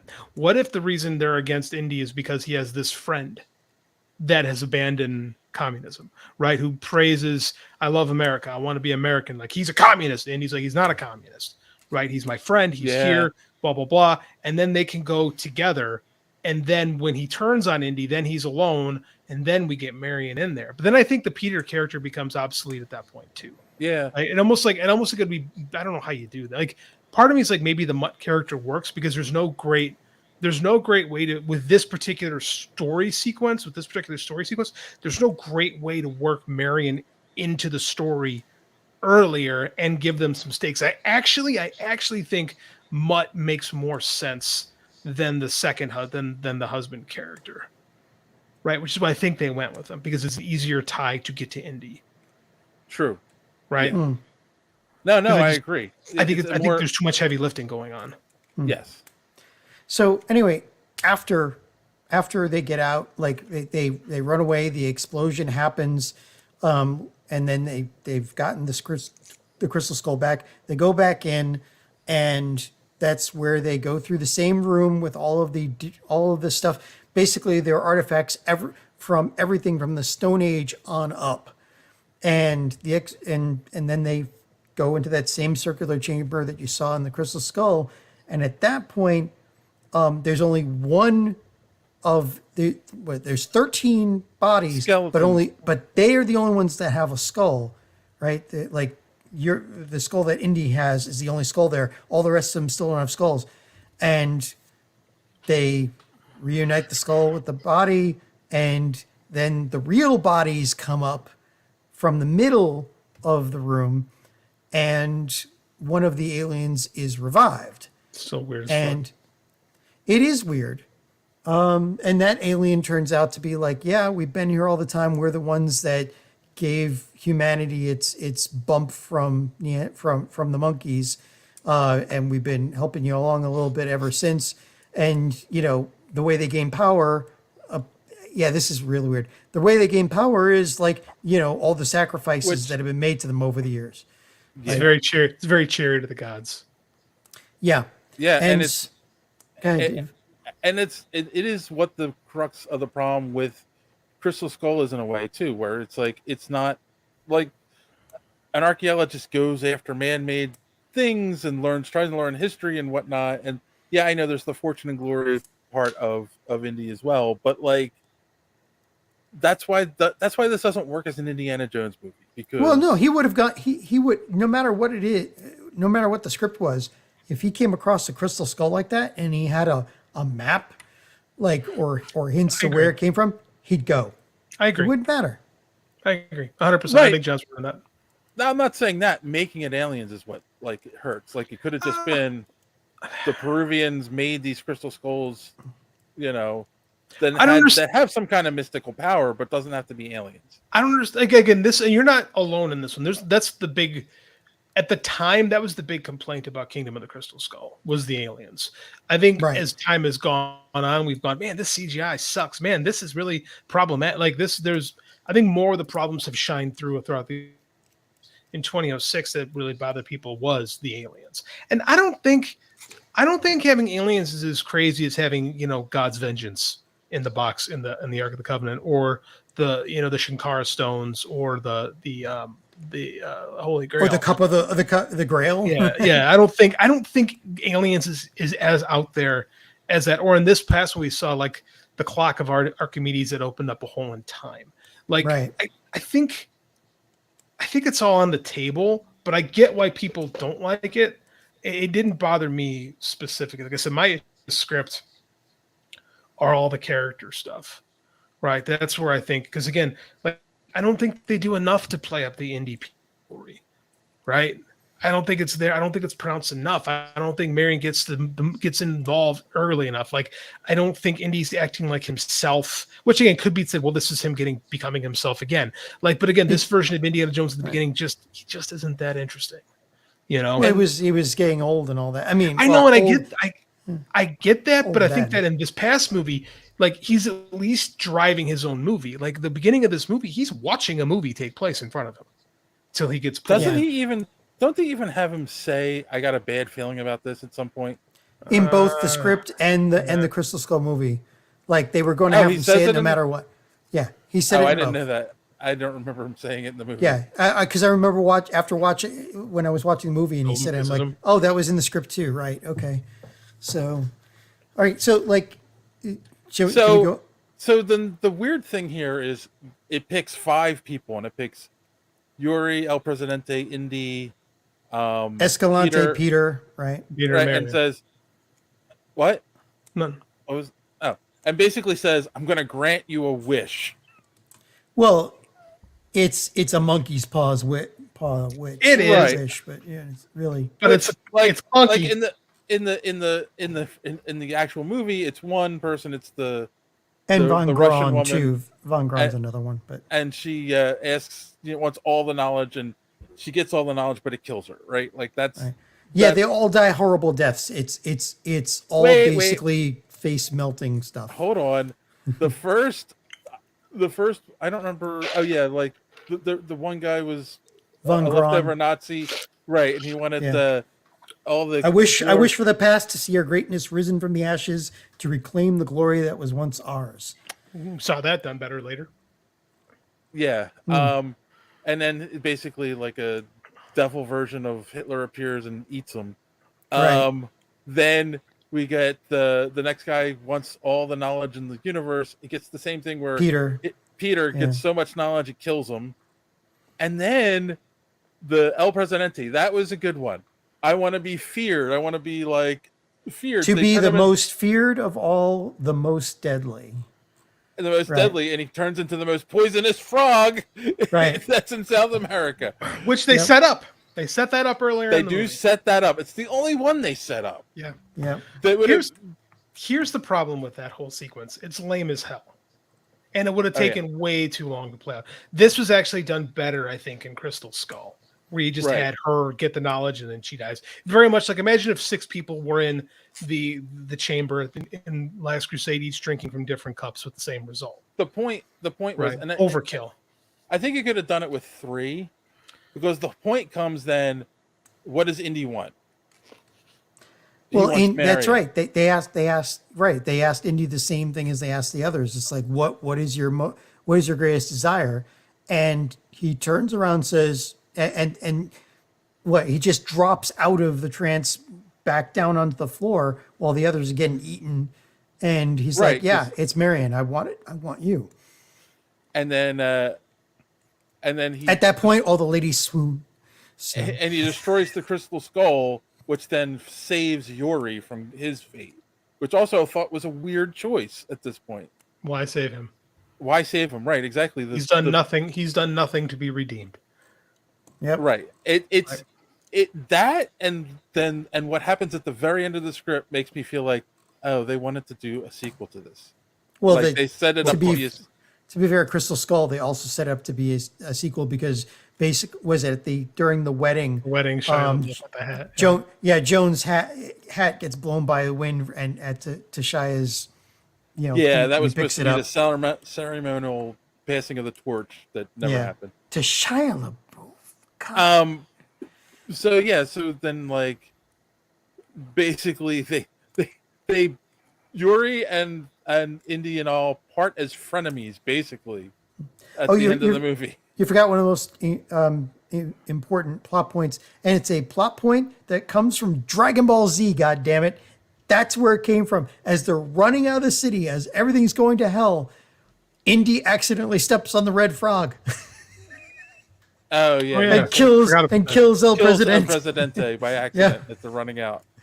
And then they get out. They chuckled at that. They basically there's another escape sequence. We've already said that the ship blows up the city, and they part as frenemies, which was weird. Yuri and ship Indy tried to take off, and then because there was only one god in there. No, because the skull was crushed by Indy. Oh yeah, the skull was crushed, but it still tried to take off, and then it faltered and fell like a ship a mile wide, like got fairly high in the sky, and then just dropped back down. And then exploded, like boom, like a and then it Michael Bay'd. So then we flash to now. Baby. They create a story that Indy was stopping a Russian spy from starting World War III, and that's why he was involved with all this stuff. And he's now a hero. And now reset. He's back to being a teacher. Blah blah. And then we cut to their wedding. Which that's how the original movie. That's how the movie ends. This wedding feels so much more forced than the actual wedding we got, I thought. Right? In what sense? She was married to someone. I don't think they break up and stuff like that, and you find out he's a bad guy. But I mean, like, I don't know, she man. got her divorce. He's dead. He's dead. But that's the thing is like, oh, my other husband's dead. I can marry you now. Like, it felt weird. I do think this played out better in Crystal Skull because you had the tether of Mutt. Like, I don't think I think the major problem with Mutt is casting, and the fact that they named him Mutt. Right, again, in Indiana, Mutt. I mean, and they made him a greaser, and like like it didn't. The idea behind Mutt, I don't think is a problem. I think he serves for a much stronger tie because I think the existence of Mutt helps the next movie a lot. Well, and Marion wasn't married in the Crystal Skull. Right, so they have a kid together. Like there's a tether. There's something like. I feel like that's earned. Again, I don't like Crystal Skull, but I feel like that particular ending is earned more there than it is here. That's the thing though. Like Marion, Marion was married, a couple of months after she broke up with Jones. Yeah, with Jones, right? So she was married at some point, but they never explained when she got divorced because it wasn't important to the story. Which is wasn't. So, well, at least they explain how she gets divorced in the script. He becomes a greasy stain on the floor. So we're at the movie ends. They're at the reception, basically dancing, and people are coming up and talking to them and whatnot. And then it cuts to and this is where we first time we get what's his face the he was in Dial of Destiny too. Solid. Yeah, it's the first time we get Sala in the script. He's at the wedding. That's it. There's not enough Solomon in the script. That's the big thing. That guy is gold. So John Rhys Davies. Yeah. And Oxley's there. Oxley is quote unquote back to normal after the skull was destroyed. Except he's got telekinesis. Right, I was about to say, but they end on him controlling silverware with his mind, and and then we cut to the stars and the movie ends. And it's just like, yeah, that and the fact that they let Yuri go feels like they wanted to make a direct sequel to this one, which was weird as well. It's odd because like Yuri is clearly a communist spy, clearly a villain, tries to kill them multiple times. Like they let him off, and I was like, well, that's a choice. Like it's just there's odd things that happen in this. I was just to say, like, usually the movies end with no real loose ends. Mm-hmm. Yeah, this one has a couple. This one has a couple big loose ends at the end of the script. That's just like, So real quick, I also did some little bit of research after reading the script about Crystal Skull, and so the greaser thing was something that was heavily pushed by Lucas and Spielberg. In fact, they wanted him to be like I can't remember what James Dean. They wanted him to and Marlon Brando and the Rebel. Marlon Brando and James. Yeah. Right, like that's the character they were going for. That archetype. Right, Marlon Brando was the one in what was that motorcycle movie, and he was wearing the exact same hat. Yeah, the same thing Mutt wears. I can't remember the title. Give me a second. And then the other thing was what's his? Oh my God, why is my brain? Because it's late, and we've been talking about an alternate universe. The Wild One. Yeah. The Wild One. That was the Marlon Brando movie. Wild One, right? Okay. So, but the script, the screenwriter again, Frank Darabont. Darabont. Yeah. He did do revisions on this, and one of the revisions, so in the Young Indiana Jones Chronicles, which is no longer canon, they've completely erased that because in that he had a daughter. As an old man looking back, they talk about his daughter. That's true. Darabont wrote in that he also killed Dracula, so that was the Young Indiana Jones. In continuity, I choose to believe that's still in continuity. Yeah, that's right. That they wanted Mutt to be someone that Indy would hate. That's why they wanted him to be a greaser. But what I was saying is, Darabont wrote a version of the script when they wanted to introduce a kid as a daughter to fit with something that had already been established. Spielberg said, no, that's too close to one of the Jurassic Park movies. I can't remember which one. So he can't be a daughter. I'm like, what? That doesn't work. Like, that's stupid. That's dumb reasoning. Like, no one's comparing these movies, you know? Spielberg makes some mistake. Once in a while, he makes a misstep. Yeah, he's not perfect. That's a weird call, but at the same time, I think I get why Darabont did that, even without the Young Indiana Jones thing. I think that there's typically Jones plays off a younger woman, which again we did in the last movie. So I think he was going for that. But again, I think I firmly believe his best relationship in these movies is when he has a short round in Temple of Doom. Yeah. Like, I really like the interplay with Indy as a father figure, right? Mm, I think I still believe this last movie would have, if they'd brought Kwan back as short round, as an older short round, right? I think the movie would have been better.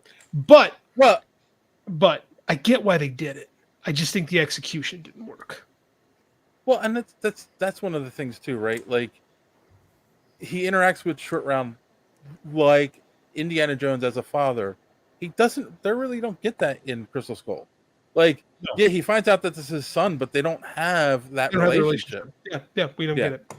Which again is interesting if you really think about it. Now you could have like some character dynamics. Like if the Mutt thing had worked better, you could always have a father-son issue where Indy did have a son that was short round. There could be some resentment from both. There's a story between those two characters somewhere. Right. It's just not one I think they were interested in telling. Right. Like, you could have given us a relationship like we had in Last Crusade. Yeah. But now it's Indy as the dad. Yeah. But I think that's what they were going for. But it didn't work. Like, I think that was the intention. I think they wanted to parallel the Last Crusade, thinking that Shia LaBeouf was this great thing that came along. And it turned out no. Drew says, I like the interplay with his father, a son just like him, so much that he couldn't stand him, could have worked, which is what Indy and his father are. Yeah, I agree with that. I think they really love Lucas and Spielberg really like have grand nostalgia for their childhood. Yeah. Right. And with Lucas specifically, he's a gearhead. Yeah. Right. American Graffiti is his first movie. So they've kind of like the greaser is like an archetype from their youth that they find cool that has not aged well. And I think too, the Fonz kind of took the teeth out of the greaser, because the greaser is dangerous growing up in the 50s. That was a hoodlum. But I mean, I think the people who didn't grow up in the 50s, it's the Fonz. Right. Right. I think that is a generational thing that is lost to anybody that did not grow up, you know, in that era. So I get why they wanted Mutt there. I just don't think the execution worked. I think he was poorly cast. I think the kid himself isn't right. Right? You know what I'm saying? Right. Like, I just don't think it could have worked. I think if you'd have made someone more like him, it'd been better, but I don't know. Maybe not. Also, the greaser could have worked, but not Shia LaBeouf. He doesn't pull it off. No, he doesn't pull it off. No, he's just annoying no matter what he plays, really. Yeah. And like, I kind of agree with you. I didn't like him in the Transformers movies. Like, there was a hot minute where Shia LaBeouf was the franchise guy, and it didn't work because he's not that guy, right? Yeah. And I don't know who that could have been, to be honest with you. You know, if you had a chance to do that over again, who would you put? Like, it's 2006, it's 2005. You're looking to cast Indiana Jones' son. Who do you cast? In 2005? 2005, when you're making this movie, right? Like, you're like Indiana Jones, like George Lucas and Spielberg go, okay, we like the script. Indy's got to have a kid. Who do you cast? Who is that guy? I got no idea. Me neither. Find an unknown, you know? Somebody that allows you to invest in the character instead of the person, right? Studios don't like that, though. I know, and yet I don't. I'm trying to think, because I don't know child actors from 2005 that were like breaking out. Topher Grace, right? Yeah. Ashton Kutcher. Like, these are the guys you've been casting him against. Ashton Kutcher was, well, he's actually a fairly good actor. He's not a bad actor, actually. Yeah, I don't think he's right for that. I don't. But I'm just Yeah. I'm just thinking of people that pop up in my head because I don't know who that would have been in that era that would have delivered that. Andrew Garfield, perhaps. I don't know. Maybe. No idea. Drew said the High School Musical guy, or is that too early for him? I think he means Zac Efron. That's interesting. Actually, the timeline actually doesn't work that bad. Is it? No. I don't know if he was Zac famous Efron? yet. Yeah, Zac Efron's the guy who made himself famous in High School Musical. Right, no, but I'm Well, I'd saying, have a good career. was this before? I don't know. I don't know. Let me look up High School Musical. Oh, there's a bunch of people from High School Musical. 2006. So it's a little early, but there's another Well, it universe could've that would worked. have happened. Yeah. Could have worked. I actually think that's better casting. I actually think Zac Efron would have made a better Zac younger Efron. Indiana Jones. And I think he Yeah. could have pulled off the greaser thing better too if they did want to go in that direction. Well, they obviously yeah. did. I mean, like, Stupid. they weren't Stupid direction. Yeah. But it's what the But guys it's what wanted. The guys wanted. And there's a lot of this in that script where Darabont talked about how there's a lot of stuff that Spielberg and Lucas wanted in the script. And we, again, like I said before, like we talk about the writing was bad. A lot of times this is what a lot of these writers aren't just writers, like they're following their muse. Like they're told this is what we want in the script. You know, Right. like Well, like no one in the right mind would have done Indiana Jones in a refrigerator escaping a nuclear fallout. Right. No one but Steven Spielberg, you know? Right. And it's just like any movie you see that's based in the 80s or 90s. Yeah, like every scene, especially every scene with a kid's room just hits you over the head with a club that's labeled the 80s or the 90s. And when you get Spielberg and Lucas together, you're going to be hit with a club that says the 50s on it. So, Oh yeah, you know, and the actual movie, they had a ton of that. They would not let you forget it was 1955 or whatever. right, like that, and the script does this much better. The script just like Yeah. the time frame didn't drive the plot. The plot was driven by the plot drove the plot, and the time frame just was the setting for it. Yeah, I was going to say, like, Just like the previous three. right. There's nothing that screams 1935 in Raiders of the Lost Ark other than what's going on at the time. Like it's the setting. Nazis, It's not Nazis. That's pretty much it. right. But that's Pretty what I'm much. saying. But like Nazis is a big time frame in the past, and it's a big thing of the past. But like John's right. The Crystal Skull hits you over the head. 50s. Where let's take the opposite approach and Dial of Destiny. 69 is the perfect backdrop for what the story they're telling, you know, Yeah. and they do it within the backdrop of,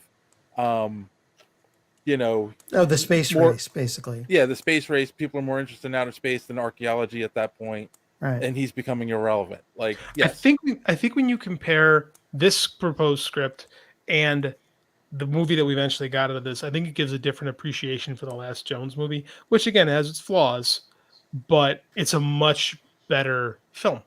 yes. Yeah. Yeah. All right.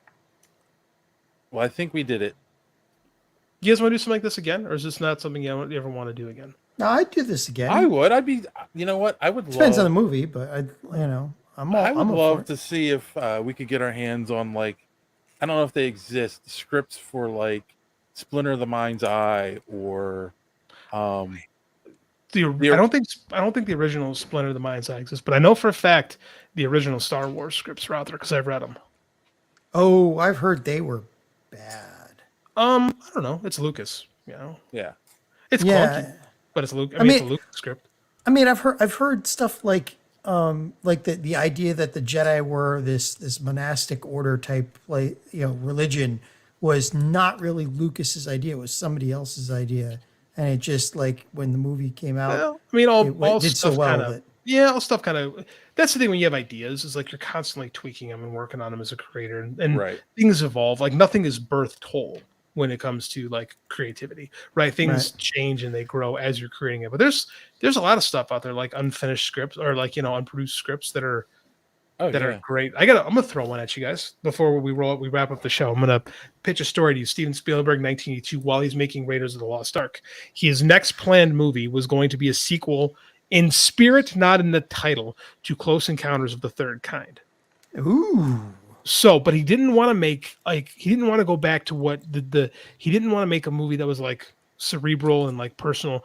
They wanted to go a different route. He was going to take Close Encounters and mix it with Jaws and make a horror movie.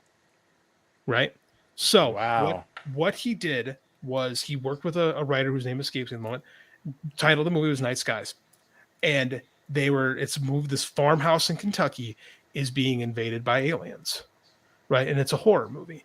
And at the end of the movie, the one benevolent alien befriends this kid's the family's autistic son, and they leave the one alien behind. And that was the movie that was going to be directed by Tobe Hooper, produced by Steven Spielberg. Tobe Hooper of the Texas Chainsaw Massacre. So let me finish. You know where I'm going with this, John. Let me finish. I'm telling the story. So Spielberg's making Raiders in Tunisia, and he's miserable. He misses home. He starts thinking about his family. Starts thinking about his parents' divorce. And then he decides he doesn't want to make this particular movie. So him and another writer, Harrison Ford's wife, his name escapes me, I'm a bad person for thinking about that. They decide to focus the story on the alien who gets left behind and the boy. And it becomes E.T. Now Columbia's like, you promised us a horror movie about aliens. So he did a re-release of Close Encounters to make them happy. But at the same time, he had this idea about this family being haunted by aliens. So then he was like, well, what if we just take out the aliens? What if we make it ghosts? And it became Poltergeist. This is why Poltergeist and E.T. are sister projects, because they were basically the same movie. I thought you were going to go on because there was a movie that came out in 2009 called The Fourth Kind. And that is exactly what you just said. It's a movie about a couple of people that are being hunted by aliens in a small town. Well, it's based on really interesting. And it has Mila Jovovich in it, too. Oh, so it was probably directed by Paul Thomas Anderson. It's probably awful. Or Paul W.S. Anderson, excuse me, her husband. I never saw it. Director was Olatunde Sami. Not from his work. But yeah, so there is a script. And by the way, the guy who wrote the script was pissed. And there's actually, the aliens were finished for Night Skies. It was the guy who did the Where American Werewolf in London makeup. Why can't I think of his name? Like one of the greatest makeup guys of all time. Not Rick Baker, but Stan Winston created the aliens for Night Skies. Yeah. And they have the test footage. And if you look at it, you kind of go, oh, I see where... I know. I got a little creeper behind me now. Hello, Andy. Speaking of horror movies, my son has just invaded ours like a little alien himself. Yeah. So if you look at the Night Skies test sequence, it kind of looks like an evil ET.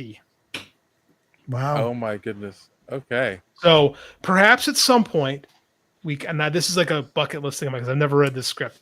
I would like to read the script for Night Skies. All right. I do it. I'm up. Maybe not next week because we got stuff. I don't want this to be the show, but I love the story behind how these two vastly different movies that were made pretty much at the exact same time with the exact same creator behind them came to be. Cool. All right. So, yeah. All right then. I T-boned the show. Sorry about that, guys. No, that's wow. No, that's an interesting story. We'll have to definitely look into that. All right. And you just put me in nostalgia rerun here in my brain. So sorry. All right. So let's wrap this one up and talk about A, did you learn anything this week? Or B, do you have any recommendations or both? And John, you can go first this week. Damn it. I needed to look something up first. Shoot. What is it? So, did I learn anything? God, do I ever learn anything? No. I have to get out of this rut with work first, and then maybe I can actually learn something that doesn't have to do with electronics and programming. Although, I did learn that the original movie, I think I would have liked better, with a few tweaks than the Crystal Skull, the movie that we got. I agree with that. as far as my recommendations, okay, gotta do an anime recommendation. Jujutsu Kaisen came out, second season, first episode came out. The animation's beautiful. So yeah, that's something that you should really pick up. And then the first 2 episodes of My Adventures with Superman? With Superman, yeah. On Netflix, no, was it on Max? On Max. That is good too. I really enjoyed the first 2 episodes. They're doing 1 episode a week. God damn it. So you're gonna have to wait for the next one, but I would recommend that too. So there you go. All right. JD? I learned that I could share my love of unproduced screenplays, because this is like when I was in film school, I would just spend, because it used to be much easier to get a hold of these things. I would spend hours just reading scripts, right? And I just love, especially for movies that never got made. Mhm. Like, because again, it lets your imagination travel a little bit more. And I love that I got to share that today. And I think the experiment went decent, right? Like, I'm pretty happy with how this turned out. My recommendation is to do that. Take advantage of the internet.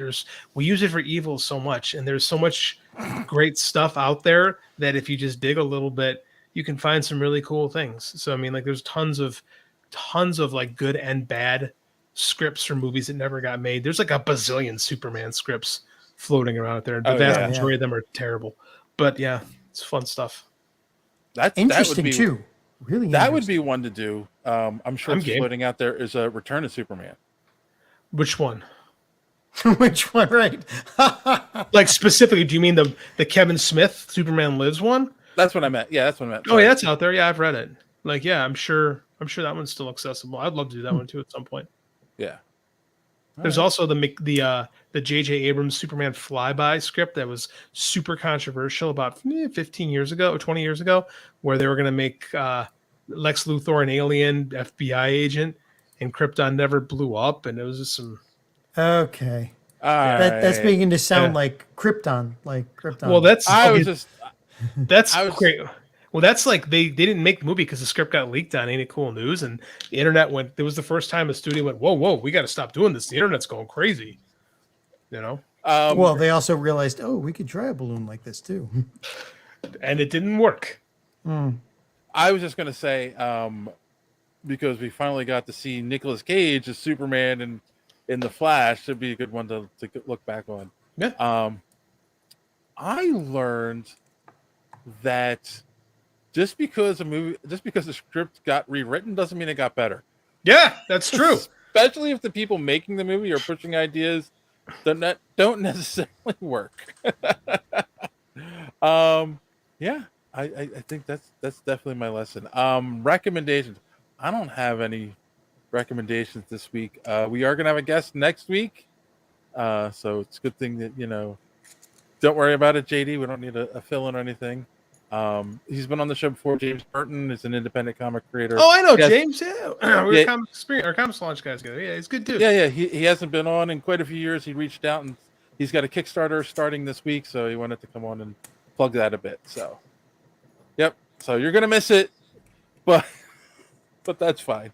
All right. Also, I guess I will recommend. First off, I'm gonna say if go to our sorry, my mouse just went crazy. Go to superheroespeak.com where you can find the podcast every week. Links to all our social media at the top of the page. Comic book reviews by our good friend Chris, and so much more. Also, while you're here, hit that subscribe button. Click that bell for notifications so you will not miss us when we go live on Sunday nights. And yeah, that's it. So thanks for watching. And as always, don't let your cape get caught in the door.